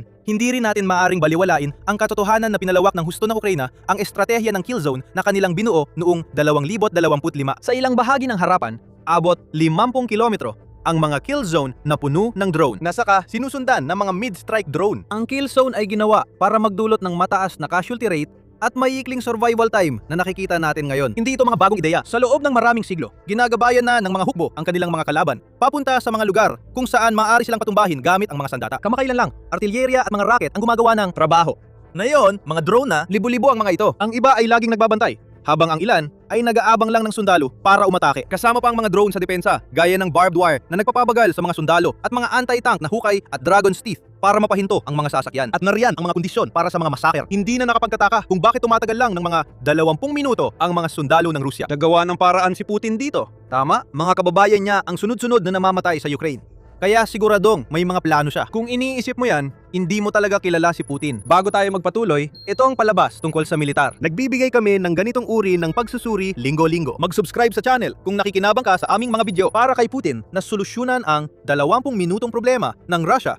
Kailangan ay may pakialam siya sa kanyang mga sundalo. May pakialam ba siya? Syempre hindi. Ang buong dahilan kung bakit mabilis at malaki ang bilang ng mga nasasawi sa Russia ay dahil wala talagang pakialam si Putin sa mga sundalong ipinapadala niya sa harapan. Kasangkapan lang sila para sa isang walang pakialam na lalaking na huhumaling sa sarili niyang pamanak. Hindi lang tayo sina yung nagsabi niyan. Sinabi rin ni Andriy Sybiha, Foreign Minister ng Ukraine, 1 taon nang nakalipas bilang tugon sa pahayag ni Putin na anumang lupang tinapakan ng sundalong Ruso ay lupa ng Russia. Walang pakialam si Putin sa mga sundalong Ruso o sa mga paang pinunit ng mga drone ng Ukraine. Isa siyang mamamaslang ng sarili niyang mga tao. Itinapon na niyang 1 milyong sundalong Ruso sa isang walang saysay na pagdanak ng dugo sa Ukraine nang hindi man lang nakakamit ang kahit isang estratehikong layunin. 1 milyong sundalo, 2 milyong paa. Nagnyit si Zabir. May 1.4 na milyong sundalo at 2.8 milyong paa matapos ang 1 taon. Ipinahayag ni Pangulong Donald Trump ng US ang pagkainis kay Putin at sa kawalan ni Putin ng malasakit sa kanyang mga sundalo na sinabi noong Hunyo 2025. Baka wala siyang pakialam. Iniisip ko na talaga na wala siyang malasakit. Marami siyang nawawalang sundalo, gaya ng Ukraine. Para kay Putin, walang halaga kung mamatay ang mga sundalo niya sa loob ng 20 minuto. Kahit paano, tinamaan man lang ang mga sundalong yun ng bala, drone o iba pang uri ng munisyon ng Ukraine. Marami pa silang reserba, kaya tuloy-tuloy pa ring makakapagpadala ang Russia ng tao sa digmaan hanggang masira ang gilingan. Baka naalala mo yung spoiler kanina. Walang tuloy-tuloy na daloy. Kailangan ng mag-alala ni Putin tungkol sa napakaikling buhay ng kanyang mga sundalo. Dahil ang katotohanan yon, kasabay ng laki ng bilang ng mga nasawing Ruso ay bumabalik para saktan siya. Ayon sa mga Russian military blogger, hindi na kayang mapanatili ang kasalukuyang lakas tao. Lalo na dahil halos wala ring nakukuhang pagsakop ng teritoryo ang Russia kapalit ng mga sundalo nitong. Tumatagal lang ng 20 minuto. Sa taglagas, magkakaroon ng kapayapaan o mobilisasyon. Ayon sa tala ng veteranong Telegram channel, pinayuhan ng blogger ang mga lalaking nasa edad para sa sapilitang serbisyo militar na maghanda ng emergency backpack habang iniiwasan ang radar ng Kremlin. Humihihina na ang pagre-recruit ng voluntaryo sa Russia. Kaya di na kayang baliwalain ni Putin ang katotohanang ilang minuto lang tumatagal ang kanyang mga sundalo sa frente. Sa kabila ng pag-aalok ng malalaking signing bonus na $80,000 at hanggang $140,000 na kaltas sa utang. Malayo pa ang Russia sa bilang ng mga recruit nito noong 2025. Ayon sa CNN, bumaba ng 20% ang pagre-recruit ng Russia sa unang quarter ng 2026 kumpara sa nakaraang taon. May mas nakakabahalang bilang para kay Putin ang United 24 Media. Binanggit dito ang malaking pagbaba ng pagre-recruit ng kontraktual na sundalo at na nagpadala ang Russia ng 1,700 at 8 kontraktual na sundalo sa frente noong Abril. Sinundan ng 1,300 at 78 noong Mayo. May problema si Putin. Madalas namin nababanggit ito dito, lalo na kapag may ginawa ang Ukraine na naglalantan sa leader ng Russia. Pero hindi ngayon. May bagong problema si Putin na lumilitaw malayo sa Ukraine. Ngunit maaring kasing laki rin ng epekto nito sa Russia at sa kanyang pamana. May malaking nangyayari sa Chechnya na hindi mapipigilan ng leader ng Russia. Malapit na magsimula ang bagong digmaan ni Putin. Pero hindi ito laban sa bansang kasapi ng NATO o paglala ng ginagawa ng Russia sa Ukraine. Ang susunod na kalaban ay mula sa loob ng Russia at maaari nitong tapusin si Putin. Umiikot lahat sa isang lalaki, Ramzan Kadyrov. Mula 2007, si Kadyrov ang nagsilbing presidente o mas tama, ang malupit na diktador ng Republikang Ruso ng Chechnya. Sa kanyang pamumuno, nanatiling kontrolado ng Russia ang Chechnya sa kabila ng paulit-ulit na pakikibaka para sa kalayaan. Hindi nakakatulong si Kadyrov sa pagpapakalma ng tensyon. Malupit siyang namuno, nagpapatupad ng Sharia at mahigpit na pinigilan ang anumang tangka ng mga nasa Chechnya na nais ng kasarinlan na humiwalay sa Russia. Iyan ang dahilan kung bakit pinahahalagahan ni Putin si Kadyrov. Isa siyang berdugo na gumagamit ng palakol para panatilihin ang impluwensya ng Russia. Hindi lang sa Chechnya, kundi sa buong Caucasus. Pero namamatay na si Kadyrov. Iyan daw ang chisming kumalat nung unang bahagi ng 2026. Noong Enero, iniulat ng Moscow Times na kapwa ang Russian at Ukrainian media ay nag-iispekula na si Kadyrov ay may kidney failure na maaring ikamatay niya. Dati, chismis lang ito. Pero mukhang totoo na at malapit na itong harapin ni Putin. Nitong mga buwan, may mga hakbang si Kadyrov na tila sinisikap niyang ihanda ang pwesto para sa posibleng kahalili o kahit papaano. Tinitiyak ang kaligtasan ng pamilya sa bansang laging may banta ng digmaan ng mga angkan. Ang mga batang anak ni Kadyrov na halos walang karanasan sa gobyerno ay inilalagay sa matataas na posisyon sa gobyerno. Nepotismo. Marahil, ngunit isa ring kakaibang hakbang na ginagawa ng isang diktador na siya mismo ay medyo bata pa. Mas kakaiba pa ang kasal ng ilang anak ni Kadyrov sa mga opisyal ng Chechnya. Kung alam mo ang kasaysayan, alam mong ginagamit ng mga pinuno ang kasal ng anak nila para sa alyansa at proteksyon laban sa pag-atake. Ganyan din kadalasan ang takbo ng lipunang nakabase sa angkan sa Chechnya. Kaya ang kasal at pag-angat ng mga anak ni Kadyrov sa mahahalagang posisyon sa gobyerno. Mga palatandaan nito na desperadong inihahanda ni Kadyrov ang pamilya niya para sa hinaharap na wala siya. Gumagawa siya ng mga hakbang na nagpapahiwatig na malapit na siyang mamatay. At ang katotohanan ito ang nadudulot ng napakalaking problema para kay Putin. Nakikita natin ang nalalapit na krisis sa paghalili na sasakmal sa Chechnya. Para kay Putin na matagal nang umaasa sa katatagan ni Kadyrov, lalo na sa kakayahan niyang pasukuin ang mga angkan sa Chechnya, malaking problema para sa posisyon ng Russia sa Caucasus, ang krisis sa paghalili na iyon. Gaya ng sabi ng Foreign Policy sa artikulo noong Hunyo 4, ang Chechnya ay may kasaysayan ng paglika ng kaguluhan. Kahit maliit lang ito, karamihan sa kaguluhan ay dulot ng hangarin ng marami sa bansa na makalaya mula sa Russia. Kung si Kadyrov ay totoong nasa bingit ng kamatayan sa murang edad na 49, ibig sabihin, nasa bingit ng gulo ang Chechnya. Kapag nawala ang makapangyarihang pinuno, walang pipigil sa mga angkan na gustong lumaban sa Russia. Ngayon, malamang tinatanong ni Putin ang sarili niya ng malaking tanong. Sino ang susunod kay Ramzan Kadyrov? Mukhang sinusubukan ng kasalukuyang leader ng Chechnya na ihanda ang kanyang 18 taong gulang na anak na lalaki, si Adam, para sa papel na yon. Para sa Russia, perpektong solusyon ito sa ilang aspeto. Maaring bigyan daan nito si Putin na magtalaga ng tagapayo, parang rehente ng hari, sa bagong leader. Kaya tiyak na magpapatuloy ang impluwensya ng Russia sa Chechnya. Pero kahit ang perpektong senaryong ito ay puno pa rin ng mga problema. Si Adam Kadyrov ay bata pa, masyadong bata pa, kaya lumalabas ang usapan tungkol sa isang rehente. Dahil sa kabataang ito, mas target na yon ang anak ni Kadyrov kaysa sa kanya. Maaring makita si Adam bilang mahina, isang batang nasa trabahong pangmatanda na pwedeng maging target ng ibang angkan, lalo na ng mga pinamumunuan ng mga karibal ni Kadyrov na napaalis at napilitang manirahan sa ibang bansa. May iba pang anak si Kadyrov na pwedeng ihanda bilang susunod na leader bago siya mawala. Si Akhmat, na mahigit 1 taon lang ang tanda kay Adam, ang itinuturing na intelektual sa kanilang magkakapatid. Sabi ng taga-Masid, wala rin siyang karisma at mukhang hindi siya kinikilalang karapat-dapat na tagapagmana ng kanyang ama. Si Zilim Khan ay tulad ng kanyang amang uhaw sa dugo.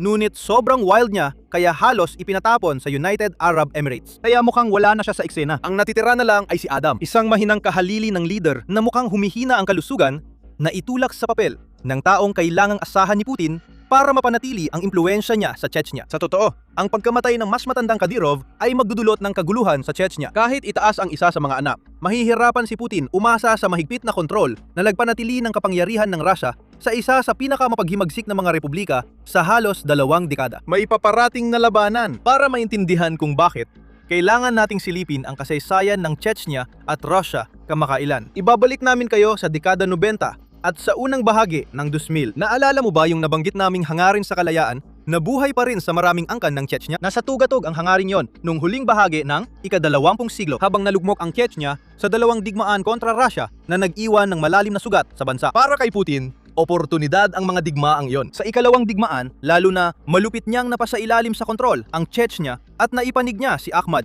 ama ni Ramzan. Sa pagtatapos ng 2 digmaan, 160,000 tao ang namatay. Hanggang 40,000 sa kanila ay mga Chechen na mandirigma at sibilyan. At ang iba pa ay kinatawan ng iba't ibang etnikong grupo.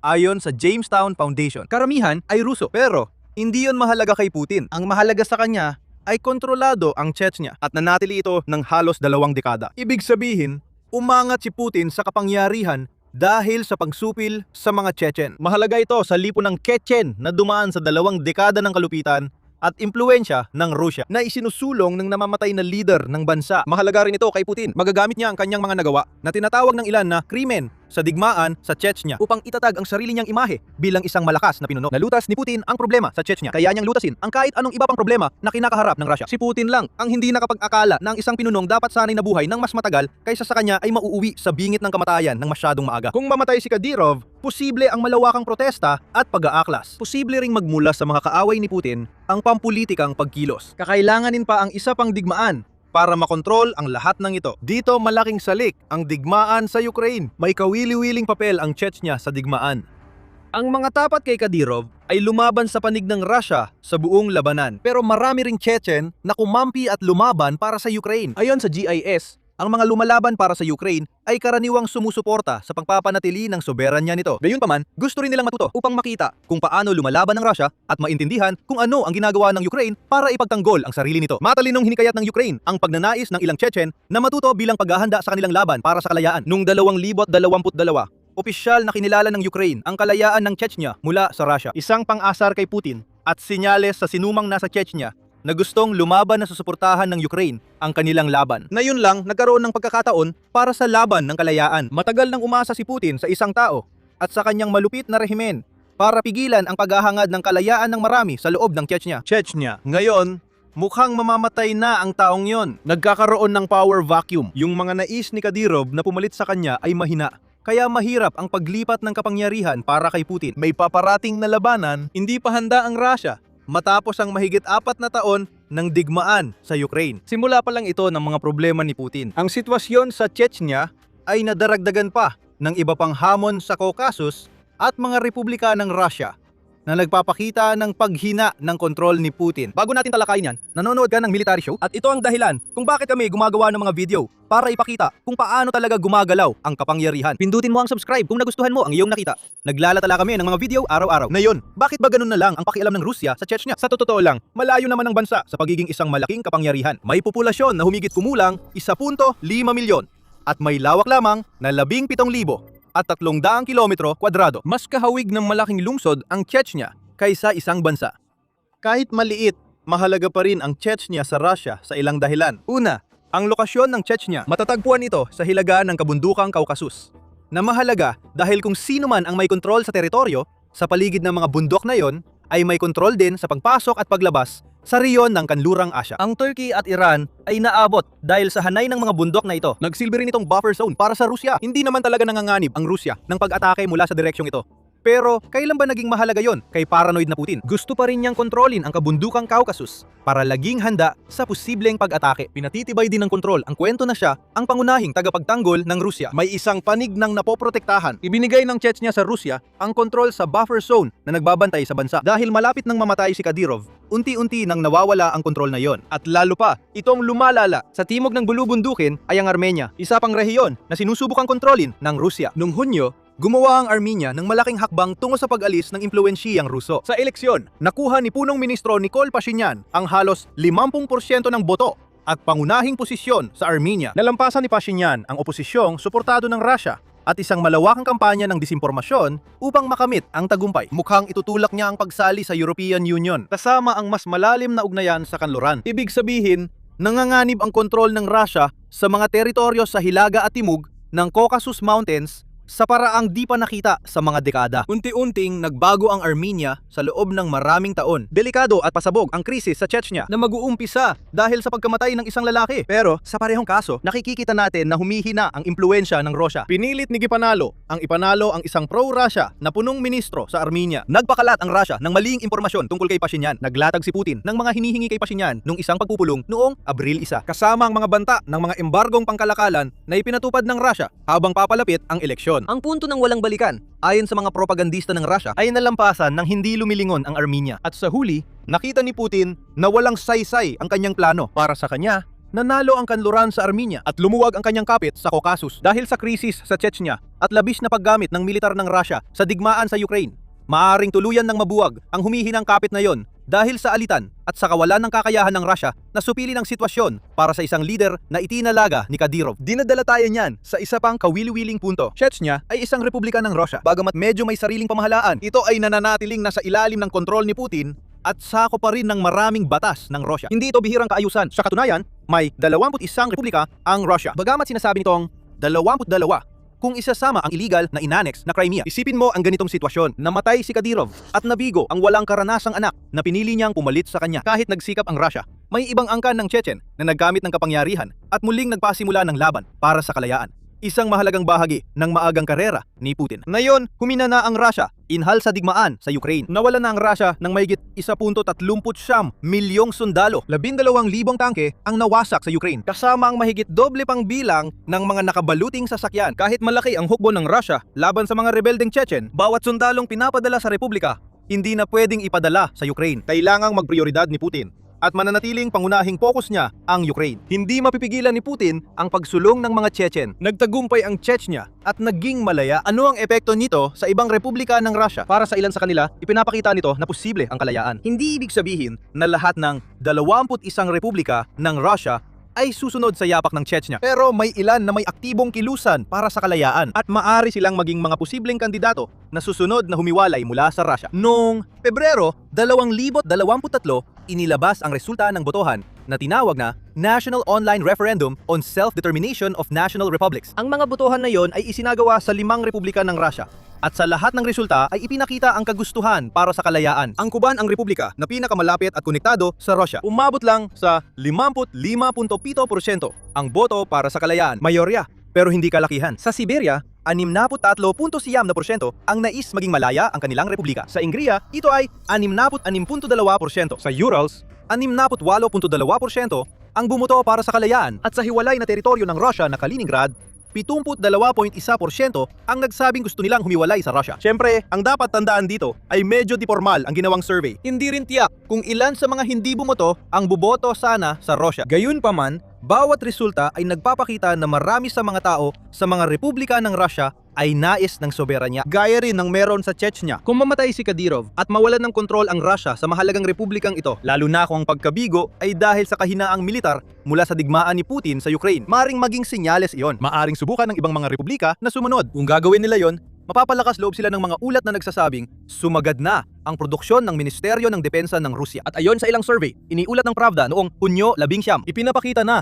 mahigit sa 60% ng mga Ruso ay pagod na sa digmaan sa Ukraine. Huwag na nating isipin pa ang iba pang maaaring subukang simulan ni Putin. Oo, maaaring magsimula pa ng mas maraming digmaan si Putin. Maaari siyang magpadala ng mga tropa sa Chechnya at magdulot ng mas marami pang pagdanak ng dugo. Marahil ay tumulong pa nga para mapanatili sa pwesto ang napiling kahalili ni Kadyrov. Pero magdudulot lang siya ng mas maraming galit at sama ng loob kung gagawin ngayon. Ganon din ang mangyayari sa iba pang 5 republika na nabanggit natin. Wala talaga sa kanila ang makipagsabayan sa Russia sa usaping militar. Pero hindi naman yon ang punto. Mahihikayat ng hakbang ng Chechnya kung mangyari ngayon. Maaari silang lahat na tumayo at lumaban. Kahit mapatigil sila, may papahayag pa rin ang mensahe sa buong mundo at sa Russia. Si Putin ay nawawalan ng kontrol. Bukod pa rito, bawat pagsusumika para sa kalayaan sa loob ng Russia ay dagdag na sagabal sa digmaan sa Ukraine na lalong lumalala. Ang espesyal na operasyong militar na dapat ilang araw lang ay nasa ika-5 taon na ngayon. Kaya marami ng Ruso ang sawa sa digmaan. Ang pagdagdag ng digmaan sa walang katapusang labanan ay maaring magdulot ng kapahamakan sa pamumuno ni Putin. Ang mga kaaway na nagtatago sa anino at naghahanap ng dahilan para patalsikin si Putin ay maaring umatake anumang oras. Ang 73 anyos na lalaki ay hirap magpukus dahil hati ang atensyon niya na maaring magdulot ng pagkakamali o may bagay na hindi mapansin. Maaring simula ng pagbagsak ni Putin ang nangyayari sa Chechnya. Ipinapakita rin nito ang hangganan ng kapangyarihan ni Putin. Nakasalalay pa rin ito sa pagkamatay ni Kadyrov at kung mangyayari ang inaasahang krisis sa pamumuno. Kung mangyari lahat ito at magdulot ng bagong digmaan sa Chechnya, maaaring tuluyang mapaalis ang Russia ron. Dahil dito, pwede nating makita ito sa ibang anggulo. Epekto nito kay Putin at sa pamana na nais niyang iwan. Hindi na lihim na labis na nag-aalala si Putin tungkol sa pamana na iiwan niya. Gusto niyang maalala bilang dakilang leader ng Russia pag namatay siya. Ito ang dahilan kung bakit naging napakabrutal niya sa kanyang kampanya para kontrolin ang Chechnya noong mga unang taon ng kanyang pamumuno. Ang hangaring makapag-iwan ng pamana ay isa sa mga pangunahing nagtutulak sa digmaan sa Ukraine. Marahil ang layunin ni Putin ay iwanan ang Russia matapos niya itong muling maibalik bilang pangunahing manlalaro sa geopolitika. At lahat ng ito ay dahil sa kanya. Kung mawala ang Chechnya habang may crisis ng paghalili na di makontrol ni Putin, yon ang magiging tunay niyang pamana. Ang lalaking nagpasok sa Republika ng Chechnya ay muling nawala nito pagkalipas ng 2 araw. Dahil sa sariling pagkukulang, nabigo siyang sakupin ang Ukraine at nagbigay daan sa ibang republika ang pinagkaitan ng kapangyarihan na ipaglaban ang sarili nilang kasarinlan. Si Putin ay matatala sa kasaysayan bilang isang leader na nawala sa Russia ang akses sa kabundukan ng Caucasus. Mawawalan ng saysay ang unang mga aksyon ng kanyang pagkapangulo. Kapag siya'y nabubulok sa lupa, makikita siya ng Russia at ang iba pang bahagi ng mundo bilang mahina at bigong leader. Iyan ang pinakamalaking takot ni Putin na ibig sabihin, gagawin niya ang lahat ng kanyang makakaya para mapanatili ng Russia ang kontrol sa Chechnya. Pero ang lahat ng kaya niyang gawin ay wala ring gaanong silbi kapag ang kanyang bansa ay nasasangkot sa digmaan sa Ukraine. Walang plan B si Putin para sa Chechnya. Si Ramzan Kadyrov ay inaasahang mabubuhay ng mas matagal kaysa kay Putin, kaya mapanatiling protektado ang pamana ng leader ng Russia. At siya nga pala, may gobyernong Chechen na nasa exile sa Ukraine. Habang tayo'y nag-uusap, kumikilos ang gobyernong yon sa pagpapatapon mula nang matalo ang Chechnya noong ikalawang digmaang Chechen noong 2000. At sinasabi nilang, May 29 na sanggay sila sa 14 na bansa sa Europa. Hindi ba poetic justice kay Putin kung mawala sa kanya ang Chechnya sa mismong gobyerno na pinaalis niya? 25 taon na ang nakakaraan para sa gobyernong iyon na muling makabalik sa kapangyarihan matapos suportahan ng Ukraine na siyang bansang susunod na gustong sakupin ni Putin. Iyan ang posibleng kinabukasan na maaring harapin ni Putin. At kung mamatay si Kadyrov, maaring kailangan ninyang harapin ang kinabukasang iyon ng mas maaga kaysa sa inaasahan. Uminit ang mundo. Mas madali ng daanan ng tubig sa Arctic kaysa dati. Naamoy ng Rusya ang oportunidad. Plano nitong magpadala ng barko at submarino sa Arctic para magbukas ng ruta at ipakita ang lakas militar laban sa sinumang hahamon sa kapangyarihan ng Rusya. Pero may sasabihin ang UK dyan. Matagal ng target ng hybrid warfare ng Rusya ang UK. Abil mas madalas sa katubigan ng Britanya ang Shadow Fleet at barkong espiya kaysa sa Rusya mismo. Magpapadala ang UK ng sorpresa sa Rusya. Isang malaking aircraft carrier ang patungo sa Arctic. Binalaan na ang mga submarino ng Rusya. Ang HMS Prince of Wales ay pinadala na sa mga tubig ng Arctic nang nagpapakita ng pag-igting ng aksyon ng UK habang naghahanap ito ng paraan para harapin ang lumalaking banta ng Rusya sa Hilaga. Ito ang pagbubukas ng isang bagong front sa malayong Hilaga na kasalukuyang isinasagawa. Dapat nang humanap ang NATO ng paraan para matukoy at labanan ang banta ng Rusya sa Arctic. Sa gitna ng mga akusasyon mula sa mga opisyal ng UK na may operasyon ang Rusya sa ilalim ng dagat na layong targetin ang mga infrastrukturang nasa ilalim ng dagat, gaya ng mga kable ng komunikasyon. Tinatangkang mahuli ng Rusya ang NATO na hindi handa. Gusto nitong mauna sa isang posibleng digmaan sa hinaharap sa pamamagitan ng pagsasamantala sa kaguluhan sa ibang bahagi ng mundo upang makapagpadala ito ng mga barko at submarino sa pinakasensitibong bahagi ng Arctic na karagatan. Sa HMS Prince of Wales, hinaharangan ng UK ang ambisyon ni Putin. Bago pag-usapan ang barko at dahilan ng pagpili nito, dapat muna nating suriin ang problema sa Arctic at paano ito lumala, kaya naniniwala ang UK na kailangan ang pagpapadala ng pwersang pandagat. Punta muna tayo sa Bear Gap, isang maliit na bahagi ng karagatang Arctic. Ang daang tubig na ito ay naging pangunahing focus para sa Rusya habang sinusubukan nitong ipakita ang kanilang kapangyarihan sa rehiyon ng Arctic. Halos 350 nautical miles ang haba. Ang Bear Gap ay nasa pagitan ng Cape North sa itaas ng mainland Norway, ang pinakatimog na dulo ng Svalbard Archipelago.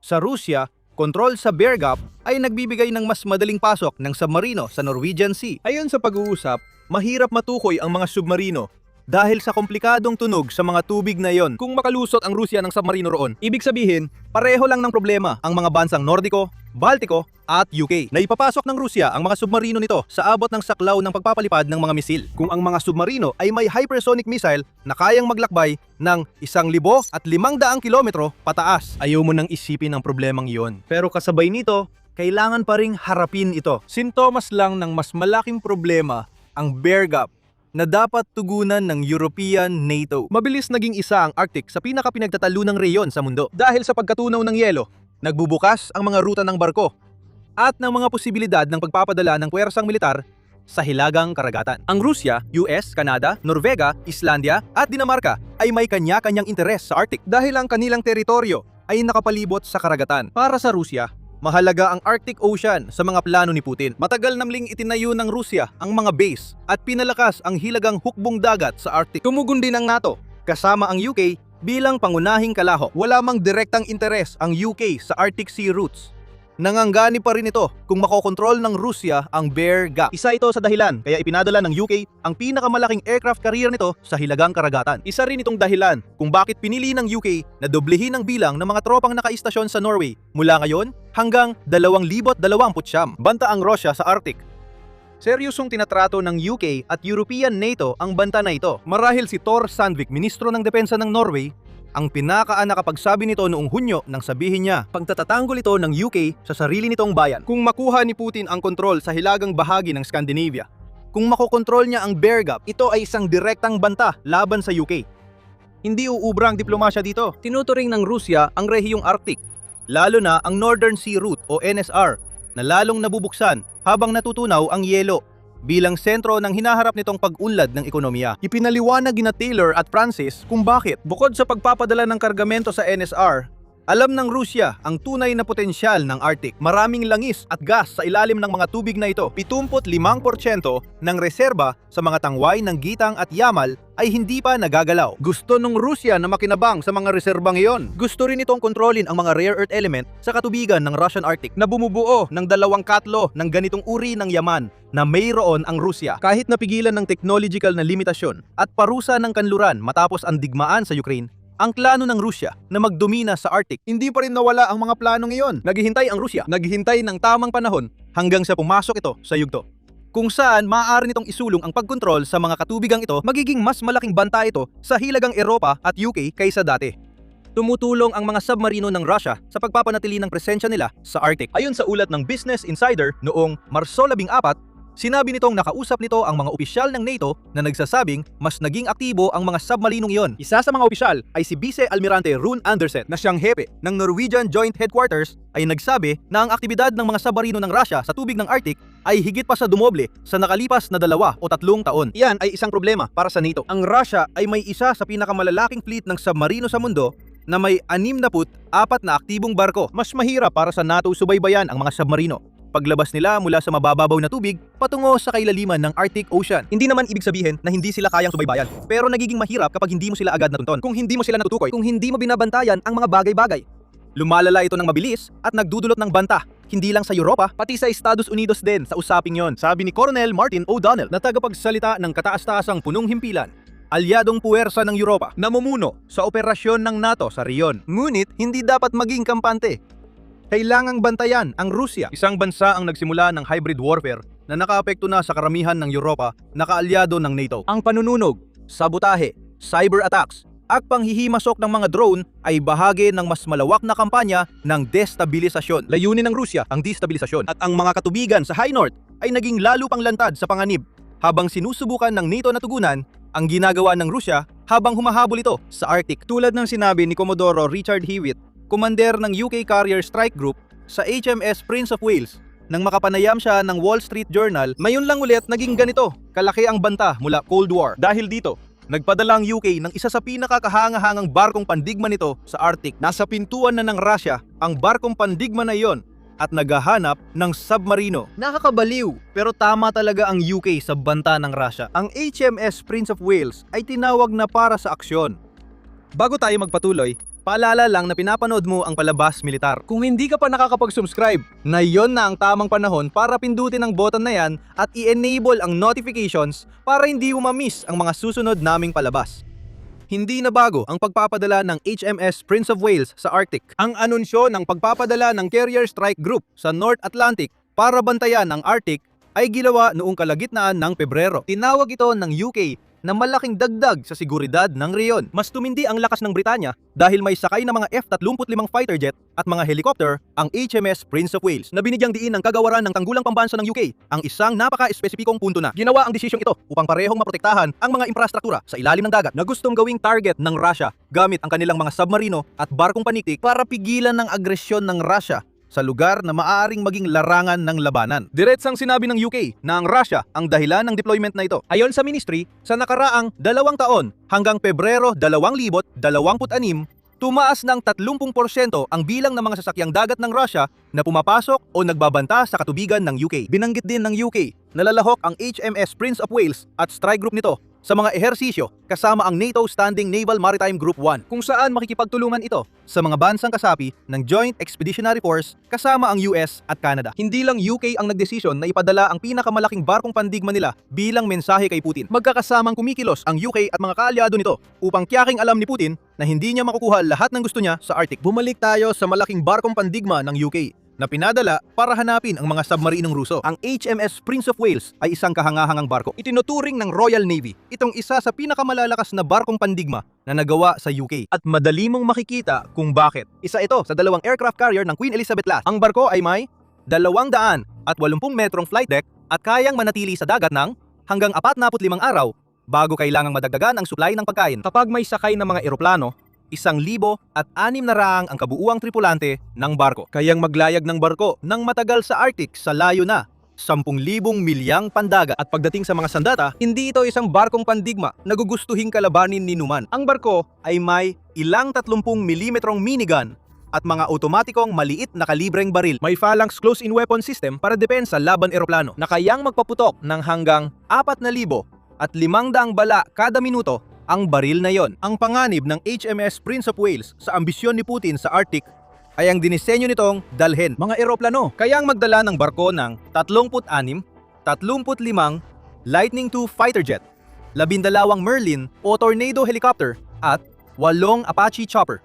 Kaya 56 na sasakyang panghimpapawid ang dadalhin sa Arctic. Walang maihahambing dito ang Russia. Ang nag-iisang aircraft carrier nila, Admiral Kuznetsov, sa praktika ay inalis na sa serbisyo noong tag-init ng 2025 at hindi na nakapaglayag mula 2017 dahil halos nagkakabuwag-buwag na ito at hindi na kayang ayusin ng Russia upang maging isang kapaki-pakinabang na banta sa dagat. Tumutok tayo sa 35 dahil sila ang pinakakahangahangang sandata ng HMS Prince of Wales sa Arctic. Malalaki talaga ang 35 na yan. Layunin ng UK na bantayan ang mga barko at submarino ng Russia sa hilagang karagatan. Pinalulunsad mula sa mga rampa at kayang lumutang sa ere para lumapag ng patayo sa deck ng barkong pandigma. Ang mga F-35 na ito ay nakakakita ng mga target ng mas maaga kaysa aliman sa mga radar na nakakabit sa mga barko o sa mga base ng NATO malapit sa Arctic na karagatan. Umaabot sila sa 30,000 talampakan. Kaya kitang-kita ang daan-daang milya at habang sila ay lumilipad, ang mga sonar sa HMS Prince of Wales, mga kasamang barko at helicopter nito ay nagsiscan sa ilalim ng alon. Naghahanap ng submarino at ibang banta tulad ng mga submersibleng walang tauhan. Kaya kung pag-uusapan natin ang purong lakas ng barko, binibigyan ng HMS Prince of Wales ng kalamangan ang UK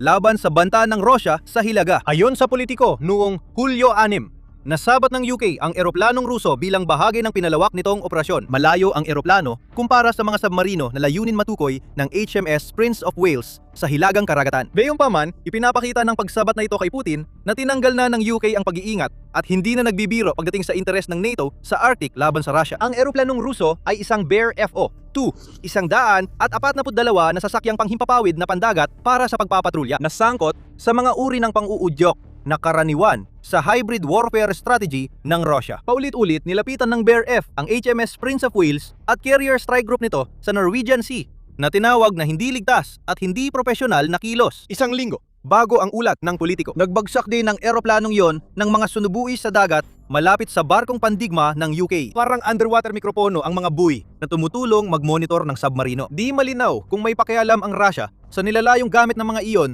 o gusto lang nitong mang-ines sa HMS Prince of Wales. Ano man ang dahilan, hindi nagpatumpik-tumpik ang UK. Balintuna, ang Bear F ay sobrang nagtagal sa pangungulit sa totoong oso. Agad itong nakatanggap ng mensahe. Lumipad ang F-35 mula HMS Prince of Wales noong Hulyo 2 para harangin ang eroplano ng Russia. Magalang nilang inilayo ito sa barkong pandigma ng Britanya. Isang larawan mula sa politiko ay tila nagpapakitang kinakaharap ng mga F-35 ng UK ang eroplano ng Russia. Naipadala na ang mensahe. Nasa Arctic na ang pinakamalaking barkong pandigma ng UK at handa nang magpalipad ng eroplano para tumugon sa anumang maaaring gamitin ng Russia bilang pananakot. Ngayon na nakadeploy na ang HMS Prince of Wales, ang tanong ay, ano ang susunod? Iyan ay komplikado.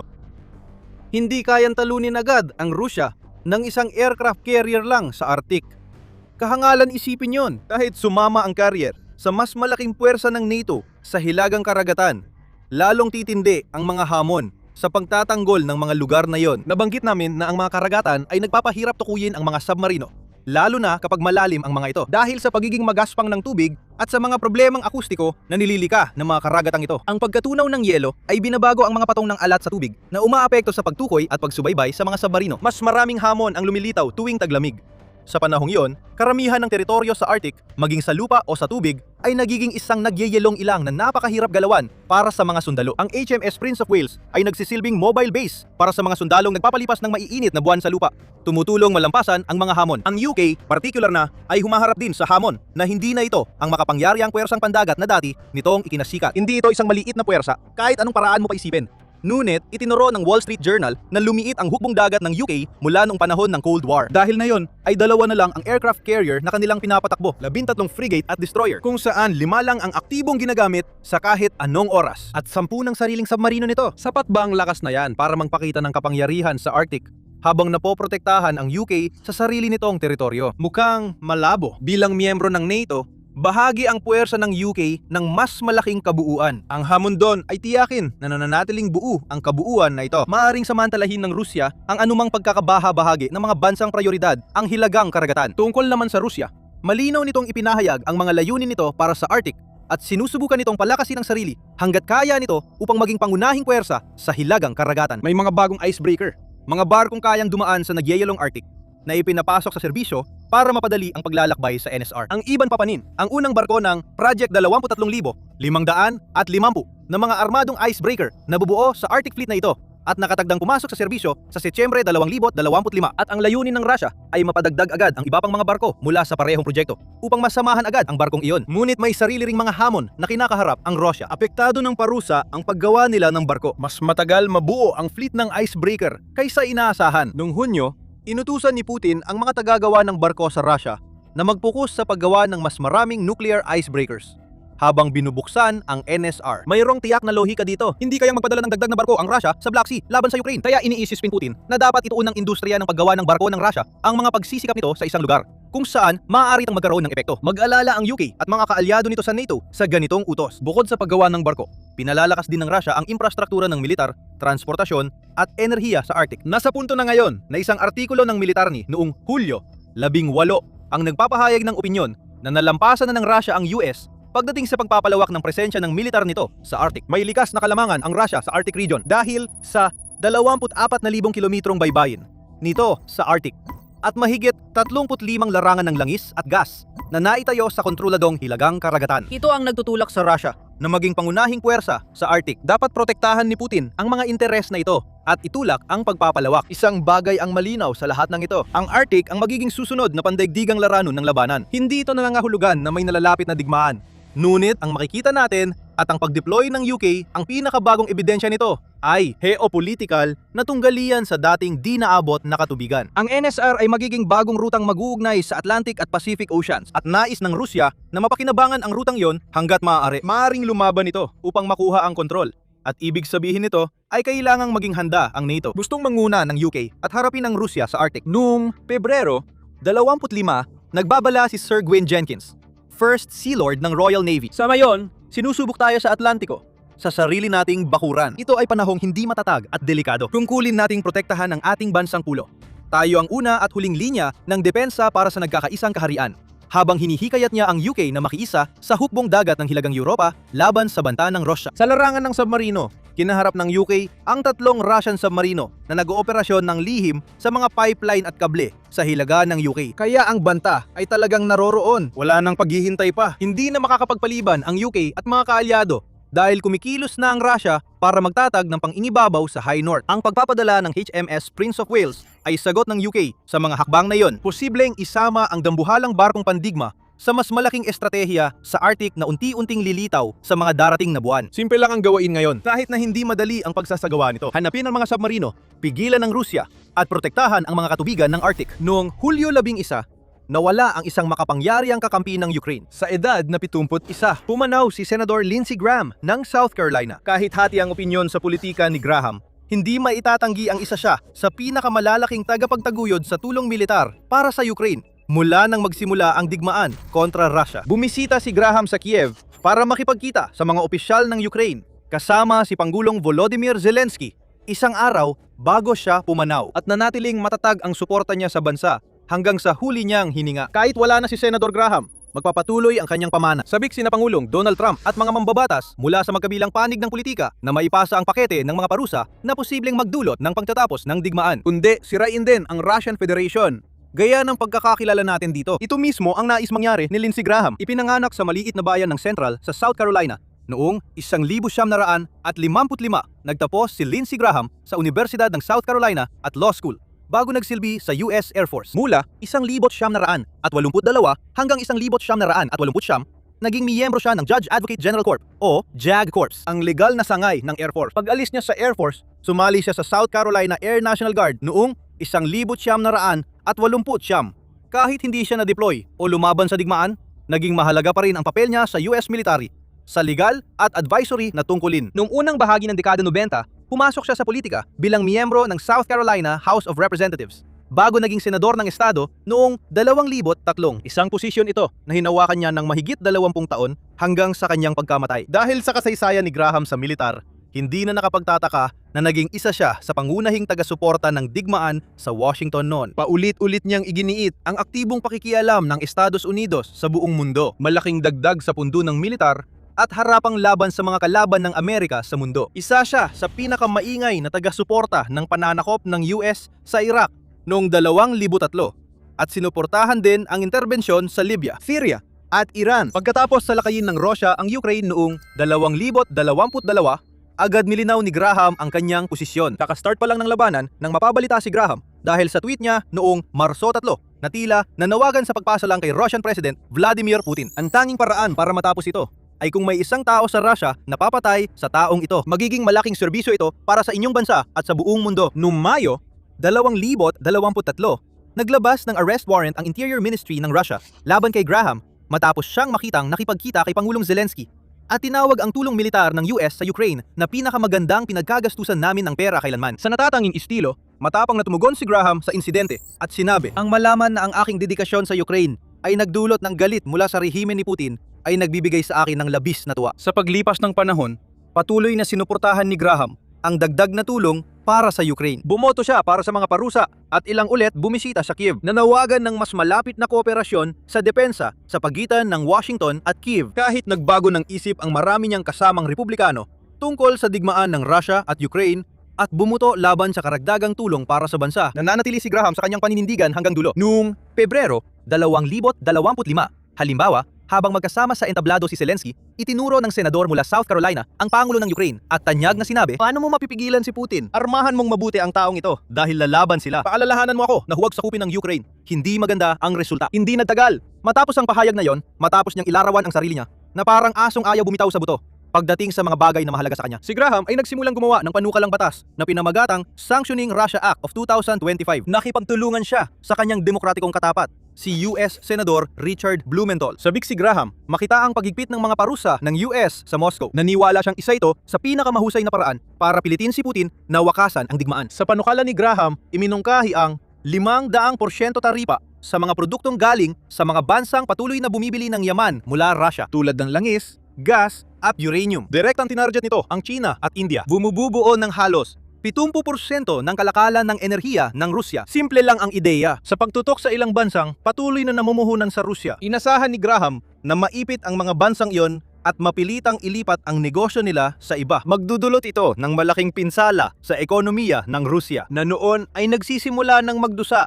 dahil sa sunod-sunod na mga parusa na ipinataw ng US at European Union. Dahil bagsak na ang ekonomiya, mas mahihirapan si Putin mag-ipon ng pondo para ituloy ang digmaan. At maaaring sa huli, wala nang ibang pagpipilian, kundi umupo sa mesa ng negosasyon at tapusin ang labanan. Noong Hunyo 2025, ipinahayag ni Graham na sinuportahan ng 12-12 ng mambabatas ang kanyang panukalang batas. May 84 akong co-sponsor sa panukalang batas na nagpaparusa sa Russia at naglalayong maging economic bunker buster laban sa China, India at Russia dahil sa pananakop ng Russia sa Ukraine. Habang lumilipas ang mga buwan, paulit-ulit na sinabi ni Graham na malapit nang maisa lang sa pinal na botohan ang panukalang batas, laging nade-delay ang schedule dahil pinili ni Pangulong Trump ang ibang paraan para tapusin ang digmaan. Halimbawa, direktang pakikipag-usap at negosasyon kay Putin. Ngunit, pagsapit ng Enero ngayong taon, malapit nang magtagumpay si Graham. Sinabi ng senador na inaprubahan na ng Pangulo ang kanyang panukalang batas matapos makipagkita kay Trump. Oras na lang at magaganap na ang pinal na botohan. Sa kasamaang palad, hindi na siya aabot para makita itong mangyari. Ang hululi niyang malaking ginawa sa mundong ito ay paglilingkod pa rin sa Ukraina. Noong Hulyo 10, lumipad siya sa Kiev at binisita ang pasilidad ng Skyfall, isang Ukrainian drone manufacturer. Ang lumiha ng P-Isason na patunay ang isa sa pinaka-epektibong interceptor drone laban sa tuloy-tuloy na pag-atake ng Russia. Nakita ni Graham ang ilang mga unmanned system ng kumpanya sa kanyang pagbisita, pati na rin ang mga bagong teknolohiya na kasalukuyang dinedevelopa.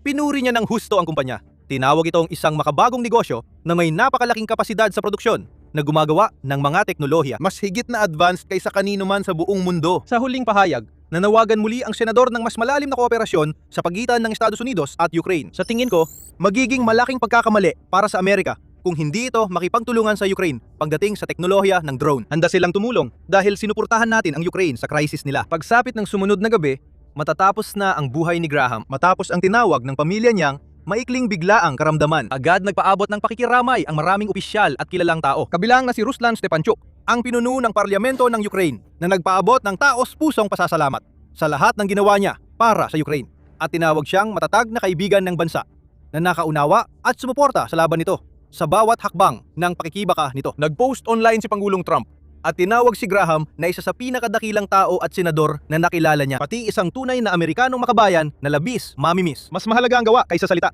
Kaya sabik silang gumawa ng makabuluhang bagay para parangalan ang pagpanaw ni Graham. Opisyal na iniharap ng mga senador ng US Ang kanilang binagong bersyon ng panukalang batas ng yumaong senador hinggil sa mga parusa laban sa Rusya. habang may ilang pagbabago na ginawa sa orihinal na panukalang batas Na inihain ni Graham at Blumenthal, mahigit isang taon na ang nakalipas, ang mahigit sa 60 pahinang dokumentong ito ay masamang balita pa rin para sa Russia. Bukod pa rito, nais ng mga mambabatas na madaliin ang pagpasa nito bilang batas na marami ang nagpapahayag ng kumpiyansa.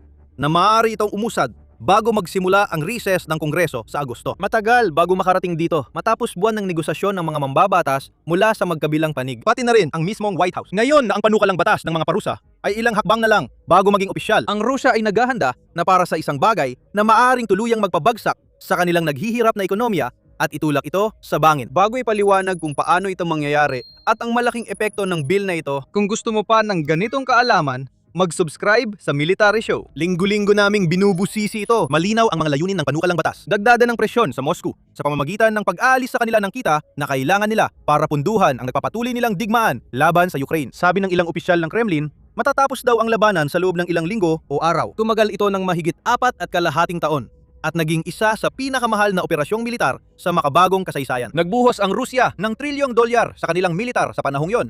Naglaan ng napakalaking halaga ng pera para sa pagbili ng kagamitan, produksyon, pagre-recruit at ibigay. Naranasan nito ang mahigit 1 milyong kaswalti at pagkawala ng maraming kagamitang militar tulad ng mga tangke, mga sistemang panlaban sa impapawid at barko na nawala na. Pinagtiisan din nito ang lalo pang mapaminsalang mga pag-atakeng drone at missile sa infrastruktura ng enerhiya. Maraming oil refinery sa malawak na teritoryo ng Rusya ang sinunog nitong mga buwan. Sama-sama, nagdulot ng krisis sa bansa ang mga pag-ataking ito. Ngunit sa kabila nito, patuloy pa rin ang digmaan. Ibig sabihin, hindi pa tapos ang trabaho ng Ukraine at mga kaalyado nito. Diyan papasok ang batas na ito. Kung maipapasa, malamang mangyari dahil suportado ng mga senador ng Republikano at Demokratiko ang panukalang batas. Ipapapataw ng panukalang batas ang malawakang mga parusa sa maraming lider ng politika at militar ng Rusya kasama na mismo si Vladimir Putin, kasama ang mga negosyong pag-aari ng estado, mga oligarko at elite. Maaari wala ka anong pakialam si Putin sa mga parusang personal na laban sa kanya dahil patuloy siyang namumuhay ng marangya,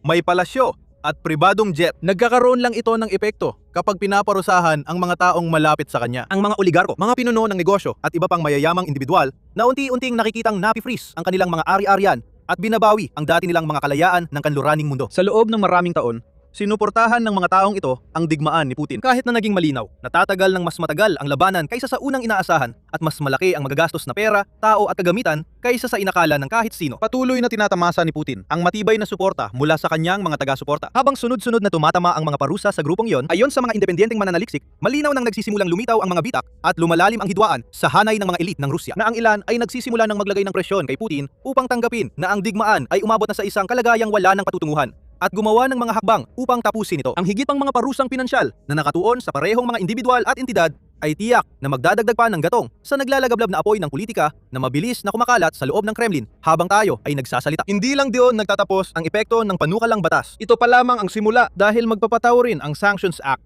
ng dagdag na parusa sa mga proyektong enerhiya ng Rusya, mga institusyong pinansyal, at marahil pinakamahalaga ang tinatawag nitong Shadow Fleet, ang lihim na network ng mga tanker at kargamentong barko ng Rusya para ipagpatuloy ang pag-export ng langis, mga produktong petrolyo at gamit militar sa iba't ibang karagatan ng mundo. Pinatunayan ng Shadow Fleet na epektibo ito para sa Moscow na makalusot sa mga umiiral ng pakete ng mga parusa at patuloy na magpasok ng kita sa bansa. Gumagamit ito ng iba't ibang mapanlinlang na taktika para magawa ito, tulad ng pagbili ng mga barko at pagpapalipat-lipat ng mga ito sa magugulong network ng mga anonymous na shell company. Ipinaparehistro ang mga ito sa bansang maluwag, ang Maritime Oversight, at madalas pinapalitan ang pangalan at detalye para iwasan ang dokumentadong bakas.